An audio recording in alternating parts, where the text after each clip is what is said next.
बहुत अच्छा हुआ इस यात्रा के माध्यम से मेवात देखने को मिल गया, क्योंकि हम तो पता नहीं क्या सोचते थे। पार्टी देखिए, मेरे साथ जो चलने वाले हैं और हम जो चल रहे हैं, हम तो पार्टी के हिसाब से चल रहे हैं। हमारे लिए तो आप कोई ना नेता हो ना कुछ हो, तो हम क्यों आए, मैं बात मान लेता। लेकिन जब ये सुनने में आता है ना कि जिस दबाव की वजह से नहीं आ रहे, और दबाव भी पार्टी के अंदर के लोगों का, सुबह नाश्ता जहाँ भी रुके होते हैं वहां से, और उसके बाद रास्ते में एक जगह लंच भी होता है, लेकिन लंच में हमें वो सुविधा नहीं है कि हम 2-3 घंटे का रेस्ट करें कोई। का नाम होए हंस तो लगे मालू के चौपे तेरे दोनों मैं। राहुल गांधी साहब से आपकी नवंबर में बातचीत हुई सर? हाँ, 29 नवंबर को। हाँ जी, क्या बातचीत रही सर? वो तो मेरे और उनके बीच की बात है। कुछ तो बता दीजिए सर। मेरे को तो यात्रा के बीच से बुलाया सिर्फ यात्रा के बारे में जानने के लिए, मेरे को मालूम था। और ये भी पूछा कि कौन कौन नहीं आ रहे। खैर, मैं चुगली नहीं करता, इसलिए मैंने कुछ नहीं कहा। मैंने कहा जी सब आ रहे हैं। हाथ मिलाने की कोशिश कर ली इनसे, बोले हाथ में तेरे बाप से मिलाता हूँ। तो जिन बड़े नेताओं की बात करते हो, मेरे से बड़ा कोई नहीं है। विधायक के बेटे हैं, मान लिया जाता है कि वो भी विधायक बनेंगे, तो ये सवाल जो ब्रिजेंद्र साहब के हिस्से भी आता है कि देखिए जी, एक बड़े पॉलिटिशियन के छोरे थे और उनको सब चीज़ें बड़ी आसानी से मिलती गई। मेरे ख्याल से हरियाणा की पहली पदयात्रा जो पूरे 90 हल्के कवर कर रही है, तो मेरे हिसाब से एक बहुत बड़ी अचीवमेंट है खुद में ही। माने कि क्या ये भी आपकी पॉलिटिकल लॉन्चिंग है? पॉलिटिकल नॉलेज होना is having general knowledge, general current knowledge. अगर जनरल करंट नॉलेज ही नहीं है आज की जनरेशन, तो क्या करना है। हर वर्कर कहीं ना कहीं, कुछ लोगों ने इसको समेट दिया था। कांग्रेस को ये सोचते थे कि 5 आदमियों की कांग्रेस नहीं, 5 आदमियों की कांग्रेस नहीं है। और उम्मीद ये है कि अगर यदि राहुल जी यात्रा में शामिल हो जाते हैं, तो मुझे उम्मीद है एक लीडर रोड पे होगा। हरियाणा के जो बच्चे हैं, इनको कम से कम 12वीं क्लास तक 3 चीज़ों पर ज़रूर जोर रखना चाहिए: मैथ्स, साइंस और इंग्लिश। गली नाली के मुद्दे भी वो अपने विधानसभा के पटल पे उठा रहे होते हैं। ये तो वो काम है जो तहसीलदार, जेई, एसडीओ, एसडीएम इस लेवल पे होने चाहिए। नमस्कार, राम राम। इस समय आप हरियाणा तक देख रहे हैं। मेरा नाम सोनिया सत्यानीता है और आज हम आपको दिखाएंगे किस तरह से सद्भावना यात्रा जो चौधरी बृजेंद्र सिंह इतने दिनों से निकाल रहे हैं, इस यात्रा के शुरुआती चरण से लेकर अब तक उन्होंने क्या देखा, उनका पूरा अनुभव जानेंगे। हम साथ में यात्रा में साथ साथ चलेंगे और हम ये भी देखेंगे उनके साथ जो लोग जुड़ रहे हैं वो क्या कह रहे हैं और बृजेंद्र जी खुद क्या बता रहे हैं। आज हम ये आपको सुनवाने आए हैं। सर, बहुत बहुत शुक्रिया, आपने हमें समय दिया। Thank you Sonia ji, thank you. और जैसे कि मैं देख रही हूँ कि सुबह है और ये शायद मैंने 2026 की ये जो ठंड मैंने देखी है, वो आज की बड़ी ठाडी ठंड है सर। नहीं, बिल्कुल, और बल्कि ये आज हमारी यात्रा में पहला दिन है जब धुंध है इतनी। नहीं तो अभी तक हमको किसी भी इलाके में धुंध नहीं मिली थी। तो ठंड भी है, धुंध भी है, पता लगता है कि सर्दियाँ आई हुई हैं पूरी तरह से नई साल में। और आज हथीन का हमारी यात्रा हथीन में प्रवेश की है और अब 2 दिन तक हथीन में रहेगी, और यहाँ अभी थोड़ी देर में बहिन से शुरू करेंगे और फिर मलई में आखिरी आज का समापन होगा। सर, आप पूर्व आईएएस रहे, पूर्व सांसद रहे और अब एक स्ट्रगलर की भूमिका में हैं। इत्तेफाक रखते इस शब्द से स्ट्रगलर? ना, स्ट्रगलर, मैं कोई भी चीज़ जो आप मन से करो, मैं उसे स्ट्रगल नहीं मानता। स्ट्रगल तो वो होती है कि आदमी टूटा बैठा हो और फिर वो कुछ प्रयास करे कुछ हासिल करने का। तो मेरा उस नाते स्ट्रगल नहीं है। हाँ, ये ज़रूर है कि एक बहुत अच्छा अनुभव है ये जो यात्रा के माध्यम से पूरे हरियाणा में जा रहे हैं। हरियाणा के अलग अलग क्षेत्रों से हम, अब 35वां हल्का है ये आज, तो उस नाते बहुत सुखद अनुभव है। और क्योंकि स्वेच्छा से है, अपनी मर्जी से है, अपनी खुशी से है। और आप मेरे जो सहयोगी यात्री हैं उनको भी देखना, जो 3 महीने से साथ चल रहे हैं, वो सारे कहते हैं ना राजी हैं। वो ये नहीं है कि धक्के मार के चला रखे हो। तो ये स्ट्रगलर वाला मैं नहीं मानूं। नहीं, स्ट्रगल तो वही ना, जो चीज़ आप अपनी मर्जी से कर रहे हो उसमें क्या स्ट्रगल है। वो तो आपको अच्छा लग रहा है लोगों के बीच जाना, सड़क पे चलना, तो उस नाते। नमस्ते जी, नमस्ते। तो सारे बुजुर्ग आ रहे हैं आपसे मिलने। चौधरी वीरेंद्र जी के समय के भी उनके दोस्त, उनके सहयोगी, वो सब भी रहते होंगे। बिल्कुल बिल्कुल, बल्कि वो तो कोई ना, मैं बिल्कुल ठीक हूँ। अल्लाह तो हम थोड़ा सा रख लें। आ जाओ बैठो सोनिया जी आप। नहीं वो तो है ही, जो उनका इतना लंबा करीब 53 साल का सार्वजनिक जीवन का सफ़र रहा है, तो हर जगह लोग हैं, जान पहचान है, पुराने रिश्ते हैं। और ख़ास तौर पे ये जो पूरा मेवात का, पलवल का ये वाला इलाका है, यहाँ तो बहुत उनका नाम है यहाँ पे। उनका भी है, सर छोटूराम का यहाँ बहुत लिहाज किया जाता है। उनको आज भी याद किया जाता है, जो किसानों के लिए उन्होंने किया था। तो इस तरह की चीज़ें समय समय पर यात्रा में आती हैं। लेकिन ये बात आपकी ठीक है कि एक तो ये आपने मेरे पिताजी के जो साथी हैं उनका जिक्र किया, उसके अलावा बहुत सा कांग्रेस जन ऐसा है जो पिछले कई साल से घर बैठ गया था। वो भी निकल के इस यात्रा के माध्यम से दोबारा से पार्टी से सक्रिय रूप से जुड़ना शुरू हुआ है। सर मेवात का एक्सपीरियंस कैसा रहा? लोग वहाँ के मैंने देखे बड़े वेलकमिंग किस्म के होते हैं ना, और जो मेवात से थोड़ा बाहर निकल के उनका परसेप्शन उनके लिए थोड़ा अलग सा होता है। परसेप्शन का मैं आपको मेरे जो यात्री मेरे साथ हैं उनके हिसाब से ही बता देता हूँ। जब हम नू कर चुके थे, तावड़ू कर चुके थे, नू कर चुके थे, फिरोजपुर झिरका में थे हम उस समय। वहाँ पे मुझे 2-3 हमारे जो साथी यात्री हैं उन्होंने कहा अलग अलग, ये नहीं कि वो बात करके आए हों, और उस तरह से अलग अलग उन्होंने कहा कि जी बहुत अच्छा हुआ इस यात्रा के माध्यम से मेवात देखने को मिल गया, क्योंकि हम तो पता नहीं क्या सोचते थे यहाँ के बारे में, यहाँ के लोगों के बारे में, लेकिन यहाँ तो हमको इतना अपनापन मिला है और इतना हमारी इतनी आतिथ्य सत्कार इतना मिला है कि हम तो स्तब्ध रह गए कि जो हम धारणाएं पाले हुए थे वो सच्चाई से कितनी दूर हैं। ये तो होता ही है, जब तक आप किसी क्षेत्र को और उसके लोगों को उनसे मिलके जब तक उनको जानने का प्रयास ना करो, तो जो हमारे दिमाग में रूढ़ियाँ बैठा दी जाती हैं, आदमी उन्हीं पे जीता रहता है, उन्हीं को सच मानता रहता है, उसी से अपना विचार बना लेता है। तो बहुत यात्रा में बड़ी अच्छी इस तरह की चीज़ें हुई हैं। हाँ, और कई सारे इलाके देखे सर। हाँ बिल्कुल। देखिए हमारा, बल्कि मैं जो दूसरे चरण का खास तौर पे अगर जिक्र करूं, दूसरा चरण बड़ा विचित्र था। वो नांगल चौधरी से शुरू हुआ था, मतलब राजस्थान के बॉर्डर से। और फिर वो आते हुए भिवानी ज़िले में गया, भिवानी के बाद चरखी दादरी, उसके बाद रोहतक में के 2 हलकों में से गुजरी यात्रा, वहाँ से फिर सोनीपत के 2 हलकों से गुजरी, और फिर जीटी रोड के पास इसराना हल्का जो है वहाँ ख़त्म हुआ। तो आप ये देखिए, मतलब कहाँ तो दक्षिण हरियाणा का नांगल चौधरी, राजस्थान बॉर्डर, और दूसरी साइड जीटी रोड। तो उन 13 हलकों में ही बहुत विविधता थी देखने के लिए। और अब तो क्योंकि करीब करीब 34 हलके तो हो ही गए हैं, आज 35वां है जैसे मैंने बताया। तो लोगों की बोली, लोगों का बोलचाल, लोगों का रहन सहन, वेशभूषा, हर चीज़ कुछ ना कुछ डिस्टेंस के बाद उसमें कुछ ना कुछ बदलाव नज़र आता है। अब जैसे ये पूरा जो मेवात का इलाका है, या ये पलवल का जैसे होडल हल्का हमने कल ही समाप्त किया यात्रा का, यहाँ की बोली हमारे से अलग है, समझ में आती है सारी, लेकिन जब ये मजाक में बात करते हैं वो पकड़ में नहीं आता। उसमें उसको समझने में थोड़ा सा टाइम लगता है। तो अलग अलग है सारा। अब यहाँ से आप बावल साइड और उधर नांगल चौधरी चले जाओ तो उनकी अलग है, हमारे जींद हिसार में चले जाओ तो बिल्कुल अलग है, और रोहतक सोनीपत वहाँ बड़ी खड़ी बोली है। तो अनेकों चीज़ मिलती हैं देखने को। पगड़ी बांधने का स्टाइल भी अलग अलग है। मेवात का तो बिल्कुल हाँ, अलग सर, वो बड़ा आकर्षक लगता है मेरे को तो मेवात सच का में। थोड़ा वो गोल तरीके से बांधते हैं। हमारे यहाँ जैसे वो सरदार वाली जो होती है ना, जो बीच में से यूं करके वो उस तरह की जाती है। तो हर जगह अलग अलग चीज़ आपको देखने को मिलती है। लेकिन अंत में ये ज़रूर समझ में आता है कि लोग, खास तौर पे पूरा जो किसान वर्ग जिसको हम कहते हैं, वो अंत में सारे एक जैसे ही हैं, और उनका रहन सहन भी एक जैसा ही है, और उनकी मान्यताएं भी एक जैसी हैं। मान्यताओं से मेरा मतलब है, जैसे ये पूरा इलाका है, पलवल हो गया, और उसके बाद ये पूरा नूह जिला हो गया। अब यहाँ पाल बोलते हैं, हमारे वहाँ खाप बोलते हैं, चीज़ वही है। और ये भी सर्व जातीय और सारे धर्म मिलके हैं, ये नहीं है कि एक्सक्लूजन है इनके अंदर।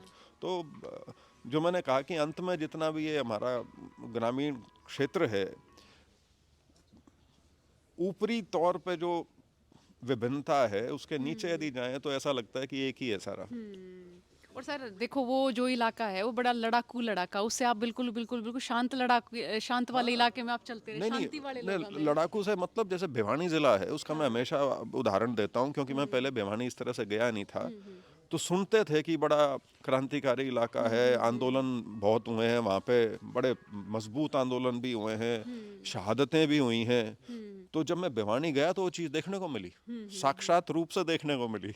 अनेकों ऐसे लोग मिले जो ना सिर्फ इस किसान आंदोलन में जो 2020-21 का था, बल्कि अनेकों आंदोलनों के वो हिस्सा रहे हैं। उसके अलावा अभी भी जहाँ पे भी कुछ नाइंसाफी उन्हें लगे तो लोग सड़क पे आते हैं। ऐसा नहीं है कि अपने बात करके और घर में बैठ जाएं। तो अलग अलग तासीर होती है इलाकों की। इसी तरह से राजनीति भी अलग अलग है। कई एरियाज हैं जो एग्रेसिव हैं, जो राजनीतिक तौर पे अपना हक कह लीजिए उसको मांगने में, अपनी मांग रखने में बड़े उग्र रूप से सामने आते हैं। कई इलाके हैं जो ठंडे हैं, हालांकि उनकी ज़रूरतें ज़्यादा हैं, उनको सरकार से उम्मीद ज़्यादा है, लेकिन उसके बावजूद भी ठंडे हैं। जैसे मेवात का इलाका है, मेवात का इलाका वैसे तो बड़ा क्रांतिकारी है, लेकिन इतनी उपेक्षा के बाद भी एक संयम, एक ठहराव यहाँ आपको देखने को मिलता है। नमस्कार डॉक्टर साहब। जी सर, बातचीत कर रहे हैं। सर मेरा सवाल ये भी कि द स्ट्रगलर, ये मैंने आपको इसलिए कहा कि कांग्रेस के भीतर ही हम देख रहे हैं आप एक तरह का और स्ट्रगल कर रहे हैं, एक अकेले व्यक्ति चल रहे हैं। मैं कहूँ कि पार्टी का सपोर्ट भी नहीं है उनके हिस्से, तो ये सही शब्द चुना मतलब मानूं मैं? नहीं, पार्टी देखिए मेरे साथ जो चलने वाले हैं और हम जो चल रहे हैं, हम तो पार्टी के हिसाब से चल रहे हैं। और मैं अपना नेता सिर्फ राहुल गांधी को मानता हूँ, तो उनसे मैं इजाज़त लेके आया हुआ हूँ और उनसे यात्रा शुरू होने के बाद भी मिल चुका हूँ। तो मुझे इस चीज़ में कोई देखिए, मैं तो इस चीज़ को इस तरह से लेता हूँ कि राजनीतिक तौर पे आज के दिन मेरी हैसियत क्या है? कुछ नहीं। ना मैं एमपी हूँ, ना मैं एमएलए हूँ, ना मैं पार्टी का कोई पदाधिकारी हूँ। हाँ ठीक है, मेरे को फॉरेन अफेयर्स में वाइस प्रेसिडेंट बनाया है पार्टी ने एआईसीसी में। अदरवाइज अब मेवात का इलाका है, मैं कब आया हूँ यहाँ पे? कभी नहीं आया। मैं यहाँ कभी नौकरी में अंडर ट्रेनिंग था 25 साल पहले, तब 1-2 महीने लगाए थे। यहाँ मैं फरीदाबाद का डीसी था, तब पलवल भी उस समय फरीदाबाद ज़िले का हिस्सा होता था, लेकिन वो एक अलग किरदार था। लेकिन जिस तरह से लोगों ने मेरे को अपनाया है, कांग्रेस जन ने जो अपनाया है, देखिए नेता एक अलग कैटेगरी है, नेता तो साजिद भी है, ठीक है, लेकिन वो नेता जो पदाधिकारी हैं, समस्या वहाँ है सिर्फ। उनको लगता है कि शायद देखिए वहाँ भी मैं एक चीज़ कहूँगा, और मैं इसको कहने में मैं कोई कतराता नहीं। अगर ये कहा जाए कि जी हम तो आपकी यात्रा से इसलिए नहीं जुड़ रहे कि आप यात्रा कर रहे हो, बड़ी अच्छी बात है, हमारे लिए तो आप कोई ना नेता हो ना कुछ हो, तो हम क्यों आए, मैं बात मान लेता। लेकिन जब ये सुनने में आता है ना कि जी दबाव की वजह से नहीं आ रहे, और दबाव भी पार्टी के अंदर के लोगों का, तब मेरे को बड़ा दुख होता है कि इतनी कमजोरी, और उन लोगों में जिनके पास कुछ है आज के दिन। जो मैंने पदाधिकारी शब्द इस्तेमाल किया वो खास तौर पे एमएलए हुए या जो जिनको पार्टी में जिम्मेवारियां हैं, मैं सिर्फ उनका जिक्र कर रहा हूँ, अदरवाइज तो सारे कांग्रेस ही आने लग रहे हैं। और जब सर आपने यात्रा शुरुआत करी थी ना, तो तब मैं देखती थी कि बहुत एक आक्रामकता से कई सारे विधायकों ने, कांग्रेस के विधायक थे, उन्होंने बड़े बयान दिए कि वो तो अपनी उनकी पर्सनल यात्रा, हमारे पास कोई पर्ची आई होगी देखेंगे, बुलावा आया होगा वो भी देखेंगे। तो इस तरह बड़ी आक्रामकता से वो बोलते थे आपके सवाल पे, बड़ी तलखी होती थी उनके जवाबों में। अब वो तलखी नहीं नजर आ रही है उनमें। नहीं, वो ऐसा होता है जब आप किसी का कंफर्ट जोन किसी को डिस्टर्ब होता है ना, तो आदमी छटपटाता है एक बार। हालांकि मैंने ऐसा कुछ नहीं किया था, ना कुछ कहा था। ये तो हम सामान्य हम ही पूछते थे लेकिन उनकी खुद की प्रतिक्रिया ऐसी थी कि ये क्या हो गया। और ये कुछ प्रतिक्रिया ऐसी थी, जैसे जब राहुल गांधी जी ने भारत जोड़ो यात्रा शुरू करी, मैं तो उस टाइम बीजेपी का एमपी था, और मैं सेंट्रल हॉल में मेरे साथी एमपीओं के साथ कई बार झगड़ भी पड़ता था, क्योंकि वो उल्टा सीधा बोलते थे। और मैं कहता था, मैंने कहा यार एक आदमी सड़क पे चल रहा है, आपको तकलीफ क्या है, बता तो दो। मैंने कहा ठीक है, आपको राहुल गांधी की हर बात का विरोध करना है, वो जो भी करते हैं उस चीज़ में आपको कोई ना कोई कमी निकालनी है, लेकिन सड़क पे चलने वाले से आपको परहेज क्या है। तो ऐसा ही हमारे साथ हुआ था। बिना चाह तो बल्कि हमारी यात्रा शुरू होने से 10 दिन पहले ही सिलसिला शुरू हो गया था ये। और लेकिन वही बात है, धीरे धीरे उनको भी समझ में आ गई कि हाँ भाई सड़क पे चल रहा है, चलने दो। या उनको लगा होगा कि लोगों में उनकी बात को अच्छी तरह से नहीं लिया गया, बहुत प्रतिक्रिया हुई थी। लेकिन मैं उन सब लोगों का धन्यवादी हूँ, क्योंकि जब बिना खर्चा करे आपका प्रचार हो जाए इससे अच्छी तो कोई बात इससे बढ़िया क्या होगा। और तो उन्होंने हमारी यात्रा के शुरुआती दौर में अपने आप ही हमारा प्रचार कर दिया, जिसका मैं कहूँगा कि मतलब एक संदेश तो गया उससे। सर, यात्राओं का बड़ा मैं कहूँ कि प्रचलन रहा भारत में, और मैं कहूँ बड़ा इम्पैक्ट भी रहा। महात्मा गांधी जी से लेकर देकर शंकराचार्य जी, फिर हरियाणा का भी जिक्र करें, हुड्डा साहब ने यात्रा निकाली, या अलग अलग तरह से अलग अलग व्यक्तियों ने यात्राएं निकाली हैं। इम्पैक्ट पड़ता है इन यात्राओं का? देखिए, यात्रा का इम्पैक्ट जो है वो एक बहुत बाद की चीज़ होती है, जब आप उसका आकलन करो कि इम्पैक्ट हुआ या नहीं हुआ। क्योंकि यात्रा किस लिए की गई है, क्या उसका उद्देश्य है, और उसके सफलता असफलता के पैमाने क्या है, वो कोई निर्धारित नहीं कर सकता। मैं अपने भाषणों में भी एक उदाहरण देता हूँ आमतौर पे, कि जब भारत जोड़ो यात्रा तेलंगाना से निकली थी और उसके शायद महीने के अंदर ही 2 बाई इलेक्शन हुए थे वहाँ एमएलए के, और उन दोनों बाई इलेक्शंस में कांग्रेस की जमानत जब्त हुई थी। और एकदम से सिरे से खारिज कर दिया लोगों ने कि देखो राहुल गांधी यहाँ से निकला था, और नतीजा अभी भी ये है कि असेंबली के चुनाव में भी जमानत जब्त होने लग रही है। 5-6 महीने बाद वही तेलंगाना 10 साल के बाद ऐसा पलटा कि कांग्रेस की सरकार आ गई वहाँ पे। अब उसको आप उस यात्रा की वजह से मानोगे नहीं मानोगे, वो जो 2 असेंबली इलेक्शन थे उनको किस तरह से देखोगे नहीं देखोगे, तो यात्रा जो है एक इवेंट नहीं है। इवेंट से मेरा मतलब है कि रैली हुई या पब्लिक मीटिंग हुई, एक इवेंट है, ख़त्म हुआ, उसके बाद आप उसका विश्लेषण कर सकते हो कि भीड़ कितनी थी, कामयाब थी नहीं थी।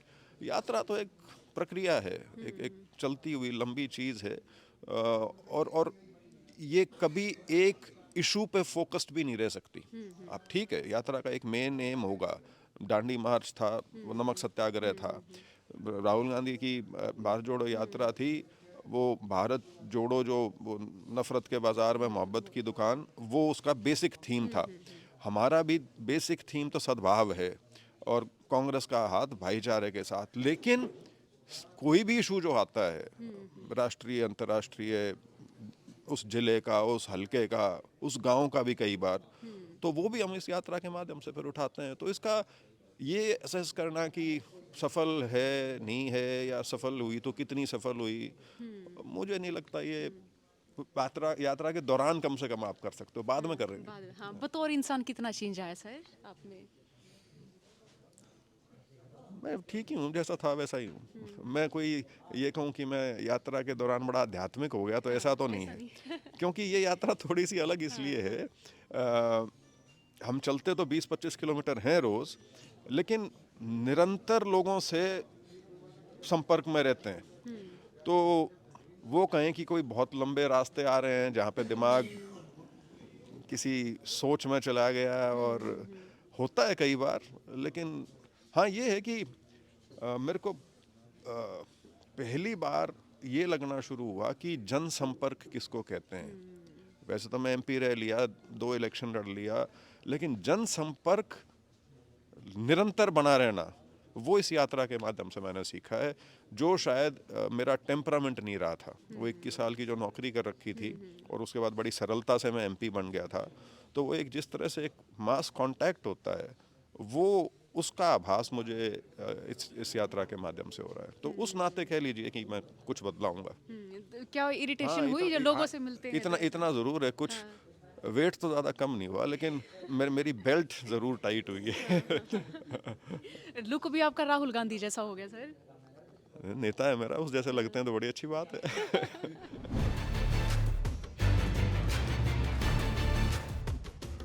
सुबह का पहला खाना यानी ब्रेकफास्ट, और हरियाणा में मतलब क्या नहीं करते कि ब्रेकफास्ट जो तड़के की रोटी कह दिया करें। ये जब आपने कल फ़ोन किया, या मैंने कल यात्रा के लिए फ़ोन किया, तो आपने बताया था कि बाजरे की रोटी बनेगी। हाँ, बाजरे की रोटी, सरसों का साग, और साथ में अपना गुड़ रहेगा, चटनी रहेगी, और अपना नूनी घी वो साथ में, ये मेनू है। सर आपको पहले मालूम होता है कि क्या रहेगा खाने में? ना जी, बिल्कुल भी नहीं। आम तो तो यही सर्दी की पहली बाजरे की रोटी खाने लग रहे हो? नहीं, बाजरे की रोटी तो कई जगह खा ली। अच्छा। लेकिन ऐसा कोई फिक्स्ड नहीं होता कि क्या मिलेगा नहीं मिलेगा। हाँ। और जैसे आज तो यहाँ के नाश्ते पे आए हैं, अदरवाइज तो जहाँ रुके होते हैं वहीं से खा के निकलते वहीं हैं। से खा के निकलते हैं। तो किस तरह का रहता है मतलब शेड्यूल आपके खाने का? क्योंकि लंबा चलना है ना, कि वैसा होता है कि जैसे हम खेत में जा करते कि ले भाई एक बार खा लो, फिर दोपहर में जाके खाना है। आपने अगर खाना देखना ना भी देखना जब यात्रा शुरू होगी।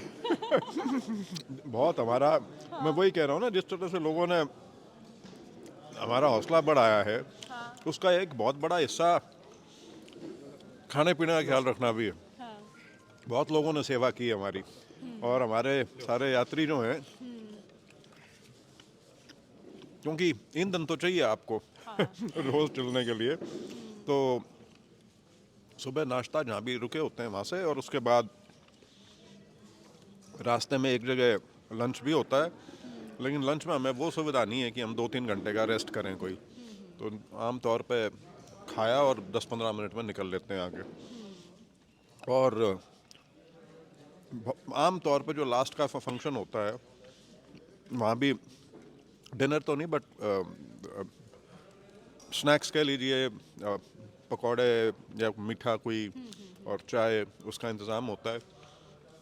और रात का खाना वही अपने जहाँ भी रुके वहाँ जाके हो जाता है। तो सर जब अधिकारी थे आप, इतनी कनेक्टिविटी तो लोग ना होने पाती होगी है ना, तो यो जो यात्रा यो हमने एक नया इंसान बनने का भी मौका दे, लोग मिलन का, उनसे बातचीत करने का। बिल्कुल बिल्कुल बिल्कुल बिल्कुल, आपको बहुत नई चीज़ें देखने को मिलती हैं।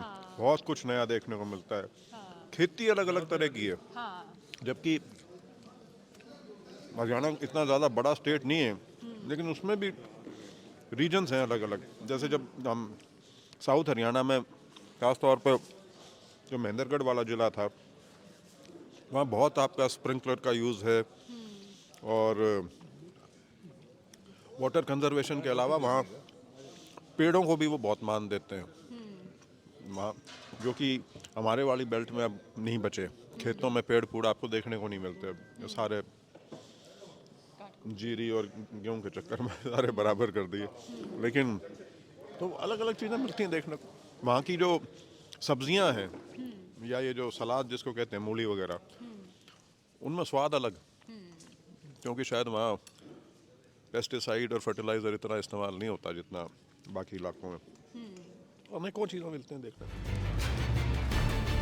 बाजरे की रोटी आपने देखी, और वो जिन्होंने बनाई वो ताई इस समय हमारे साथ हैं, वो बहनें इस समय हमारे साथ हैं। ताई जी, किस तरह बेरा लग गया कि आज ये यात्रा होगी और आपने रोटी बनानी? आज हमारे मेहमान आए। अच्छा, मेहमान आए। हाँ, मेहमान आए, उसके लिए खाना बनाया है। तो सुबह उठे 4 बजे अपना घर का काम करके, और जब सब्जी, हरी सब्जी बनाई है और बाजरे की रोटी बनाई है, और सबको नमस्कार हमारी। हाँ, और ताई जी क्या काम करा करो आप? वैसे खेती बाड़ी करते हैं बेटा। हाँ। मजदूरी है। हाँ, बड़ा कठिन जीवन होता होगा। हाँ, कठिन जीवन है बेटा। अच्छा, कितने बजे उठो?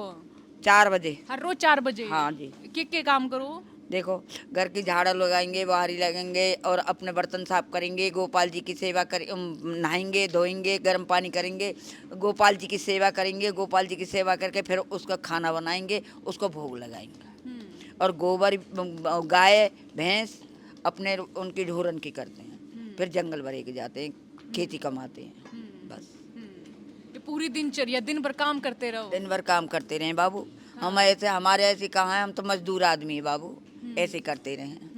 हाँ। ये रोटी आपने कितनी उम्र थी जब आपने बनानी सीखी? ऐसे ही होंगे 10-15 साल का। 10-15 साल? हाँ। और आजकल तो हमारे जितनी छोरी भी ना सीखे रोटी बनानी। तो 10-15 साल के सीख गए हम तो।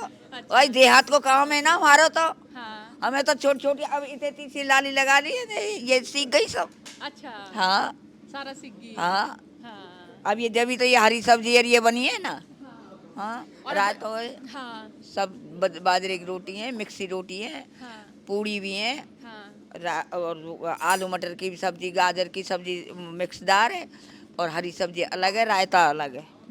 हाँ, और हाँ। धन्यवाद आपको। हाँ। धन्यवाद। बहन जी एक रोटी क्या हमें वो बताएं जरा, इसका मेकिंग दिखाएं कैसे बनती है बाजरे की रोटी शुरुआत से, कि ये इस तरह लोई बने या इस तरह से बने, ये बना के दिखाओ। हाँ जो करके दिखा दे। देखो जी, हाँ। ऐसे बनती है ये।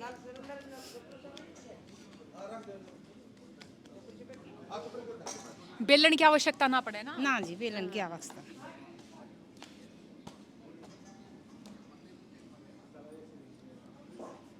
और ये प्रैक्टिस हो जावे कि चूल इस पे जो है ना तवा है चूल्हे पे, तो इसने हाथ पे आप कर लो बिना चिमटा, है ना, इतनी इतनी प्रैक्टिस हो जाए यार। हाँ जी, हाँ जी, हाँ। हाँ बिल्कुल है। ऐसे बनती है जी। हाँ बाजरे की रोटी मेहनत की है बेटा। इस तरह बना हाँ जी। है ताई कह रहे बाजरे की रोटी मेहनत की है। है? मेहनत है बड़े बाजरे की रोटी। हाँ, बाजरे की रोटी मेहनत की है। हाँ हाँ, आटा लगा के पहले थोड़ी देर फुलानो, हाँ। और फिर जब वो गोल करके जब रोटी बनानी। हाँ ताई जी, जैसे देखो कि आप फिल्म में या टीवी में देखती होगी, देखो औरत बोलने वाले है, नेता नहीं दिखा करे, कोई प्रधानमंत्री बन गई, कोई नेता बन गई, बड़ी गाड़ी में त्यावे, ऐसा ऐसा आप देखा करो। ये बाबा मेरे तो टेलीविजन ही ना है। टेलीविजन ना है, आपने कभी ना देखे? नहीं नहीं देखी नाटक। फिल्म विलम देखी? ना, ऐसे कहे हम देहातन में थे काम पे तो फुर्सत ना मिले। अच्छा अच्छा, फिल्म भी ना देखे? नहीं, हमारे टीवी नहीं है, हाँ। टीवी फिर भी नहीं, कुछ भी नहीं है। और ताई आपने सोची आप पढ़ो गाड़ी चलाओ, ऐसा सोची? मैं सोचने के तो मैं जन का सोच ले, पर जब है ही ना का आगे कुछ भी। हाँ हाँ, हम तो ऐसे ही हैं, बस ऐसे ही वक्त काट ले इनके ऐसे साथ, वक्त काट ले। बच्चान के साथ हमारा मंगल कर रहा हो सब। हाँ हाँ हाँ, खूब ऐसे हैं इनके ही बीच में हाँ। है। सुनाओ ताई कोई गीत। काना मोए हंस तो मलगे मालू के चाँव पे तेरे दोनों दांतन में। काना मोए हंस तो लगे मालू के चाँव पे तेरे दोनों में। ता तो सो पानी दरियो तो तेरा, ता तो सो पानी एरा। काना मोए ना तो लगे मालू के चौपे तेरे दोनों दांतन में। काना मेरे ना तो लगे मालू के चौपे तेरे दोनों दांतन में। काना मोए हंस तो लगे मालू के चौपे तेरे दोनों दांतन में। ता तो सो दूध धर्यो बेला में, ता तो सो दूध धर्यो बेला में। काना मोए पी तो लगे मालू के चौपे तेरे दोनों दांतन में। काना मोए पी तो लगे मालू के चौपे तेरे तन में। काना मोए हंस तो लगे मालू के चौपे तेरे दोनों दांतन में। आ तेरी ते पतरी पोई पुलकिया, बाजरे की रोटी चना की सब्जी, बाजरे की रोटी चना सब्जी। काना मोए जेते लगे मालू के चौपे तेरे दोनों दांतन में। काना मोए जेते लगे मालू के चौपे तेरे दोनों दांतन में। ये तो बड़ा अच्छा गाया ताई, बड़ा सुंदर गाया। और ये जो बोली है आपकी ब्रिज बोली है, ब्रिज बोली हो जाना इस एरिया में तो। अच्छा, ये तो बड़े बढ़िया गीत गाओ। किस उम्र तक सीखे आपने गीत गाने? ए न्यों ही सीख ले, इनको कहा उम्र में ही या मैं कौन सी है। ना ताई जी बहुत ही बढ़िया गायो। इब हम आगे चल रहे इब हम है। घूंघट को लेके देखा दे रा देते हो है लगे मालू के। घूंघट को लेके देखा दे राधा मोहे मालू के तेरे बाग के ढोरे राधा तेरे बाग के राधा अपनो बाग मैंने खुद वायो अपनो बाग मैंने वायो राधा मोए पुलवा लगे बड़ा शुक्रिया ताई, बड़ा शुक्रिया, बड़ा धन्यवाद ताई, मिलके बड़ा अच्छा लग गया हमने। हाँ, रोटी खा ली आपकी, बड़ी स्वाद थी, बड़ी स्वाद थी ताई, बड़ी स्वाद थी ताई, ताई बिल्कुल खा ली थी आपके स्वाद की। हाँ, अब यात्रा में थोड़ा आगे बढ़ते हैं। ये वो चरण था जहाँ पे हम सब लोग जो है सुबह का खाना खा चुके हैं। ठीक है ताई, आगे आऊंगी मैं। ताई भजन सुन लियो यूट्यूब पे यो थारा। यात्रा जारी है, लोग जुड़ रहे हैं आपके साथ। बिहार से भी सर आए हैं। मोहम्मद जावेद जी हैं, किशनगंज से सांसद हैं, सीनियर लीडर हैं कांग्रेस के, और बहुत बड़े राजनीतिक घराने से संबंध है सीधा सीधा। तो ये आज हमारी यात्रा में आए हैं, तो इनका स्वागत भी और धन्यवाद भी। सर, बिहार में अभी अभी चुनाव हुए हैं, क्या प्रतिक्रिया सर? हरियाणा में आए हो थोड़ी? आप गांव-गांव में जाइए, बच्चों से पूछिए, बूढ़ों से पूछिए, सब बोलेगा वोट चोर।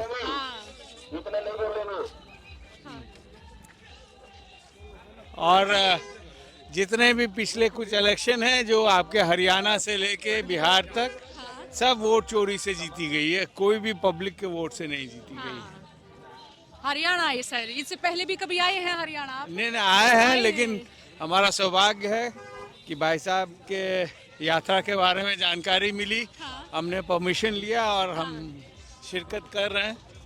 और मुझे यकीन है कि इस यात्रा से हरियाणा के लोगों की जो दिल की बातें हैं वो हम तक पहुंचेगी और मुल्क तक पहुंचेगी, और यहाँ जो बीजेपी की सरकार के 10 साल हुकूमत से जो नुकसानें हुई हैं उसकी भरपाई होगी।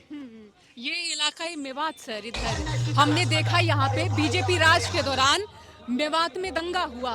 हम कहें कि इस दौरान जो चर्चा रही वो रही कि हिंदुओं को खतरा है मुसलमानों से, तो हमने जो चर्चा सुनी वो हरियाणा में सुनी, जाट गैर जाट की, हिंदू मुसलमान की। देखिए ऐसा है कि जब तक मोदी जी हैं तब तक पूरे मुल्क को खतरा है, और इनकी राजनीति रही है बांटने की।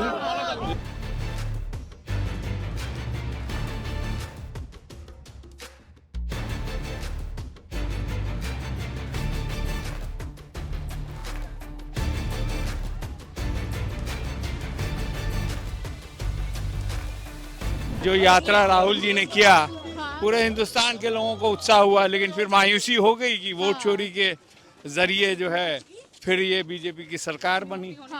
अब बदहाली हर जगह, अब रावली आपके इलाके में है, अगर वो टूट गया तो ये पूरा रेगिस्तान हो जाएगा, और चंद मित्रों के लिए ये सब हो रहा है, तो ये तो चिंता की बात है।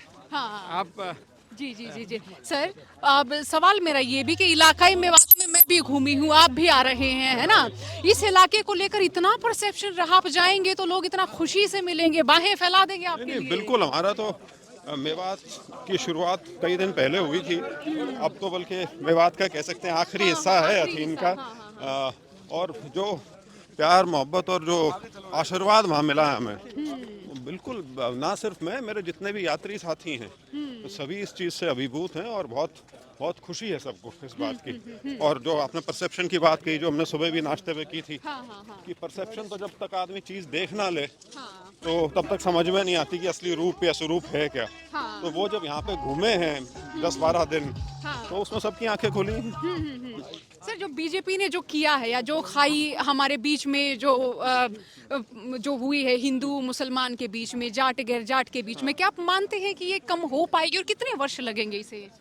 नहीं, देखिए, ये चीज़ें यदि सामाजिक स्तर पे अगर बिगाड़ हो जाए तो बहुत बहुत समय लगता है, उसका कोई क्विक फिक्स नहीं है, एक निरंतर सतत प्रयास करना पड़ता है, और उसी में हमारी छोटी सी एक शुरुआत है, और इसीलिए शुरुआत अब की है, क्योंकि यदि हम इसी चीज़ को, इसी संदेश को इलेक्शन से 6 महीने पहले लेके जाते तो लोग इसको ईमानदार प्रयास नहीं मानते, लोग सोचते कि वोट मांगने आए हैं। तो इस समय कोई वोट नहीं है, कोई इलेक्शन नहीं है, कोई ऐसी बड़ी राजनीतिक घटना नहीं घटनी, उस समय पर हम इस यात्रा को और इस संदेश को लेकर निकले हैं, तो मुझे उससे लगता है कि लोग ज़्यादा उस बात को संजीदगी से सुन रहे हैं और समझ रहे हैं। सर ये किस तरह मन में आया कि यात्रा की जानी चाहिए?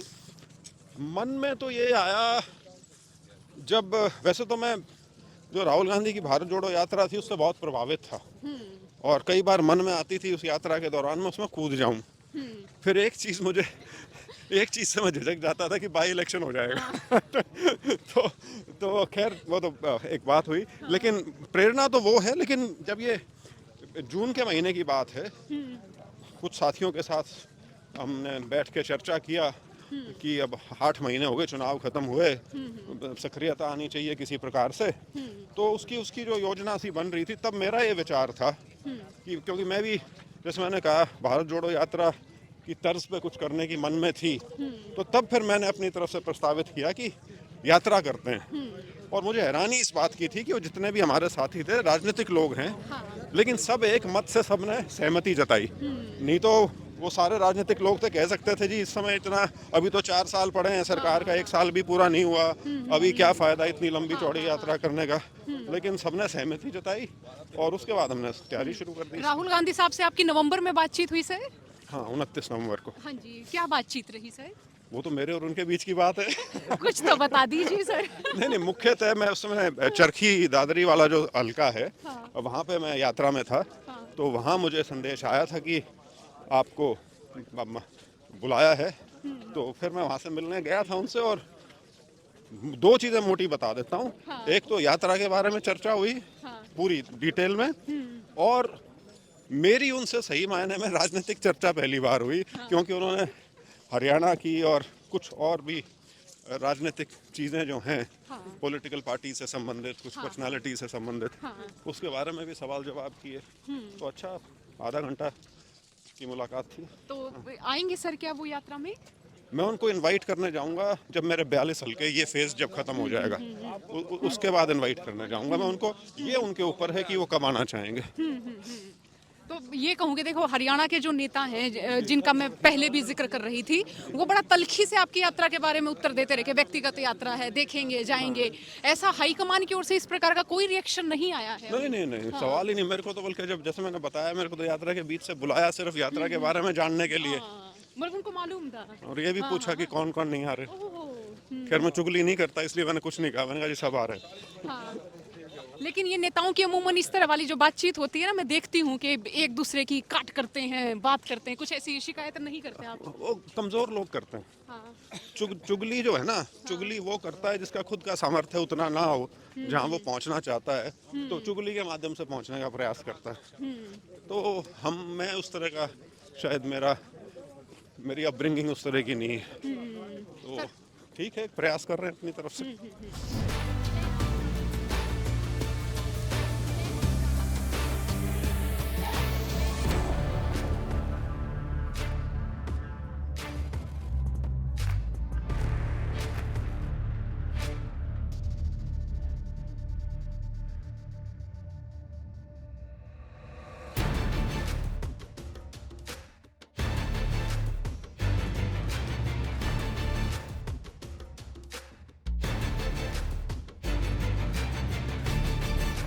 राजनीति मुश्किल है सर, या अधिकारी रहते हुए काम करना मुश्किल है? नहीं, अधिकारी रहते हुए तो मुश्किल का कोई सवाल ही नहीं है। वहाँ तो बंद ही नौकरी है आपकी। आपके जिस उम्र में आपका सिलेक्शन हुआ हो, 34-35 साल का सरकारी पट्टा लिखवा के आते हैं आप। घर घोड़ा गाड़ी सारी होती है। तो लेकिन राजनीति जो है उसका आयाम बहुत ज़्यादा बड़ा है। सिविल सर्विसेज कुछ ही कह लीजिए, आप एक साइलो में काम करते हैं। और दूसरा ये है कि मैं क्योंकि हिस्ट्री का स्टूडेंट रहा हूँ, ICS तो पहले भी था, लेकिन पहले वो शासक भी था। आज़ादी के बाद सबसे बड़ा परिवर्तन जो आया है वो ये है कि जो सत्ता है वो सरकारी अधिकारी के हाथ में नहीं, लोगों के प्रतिनिधि जो हैं उनके हाथ में ट्रांसफ़र हुई है।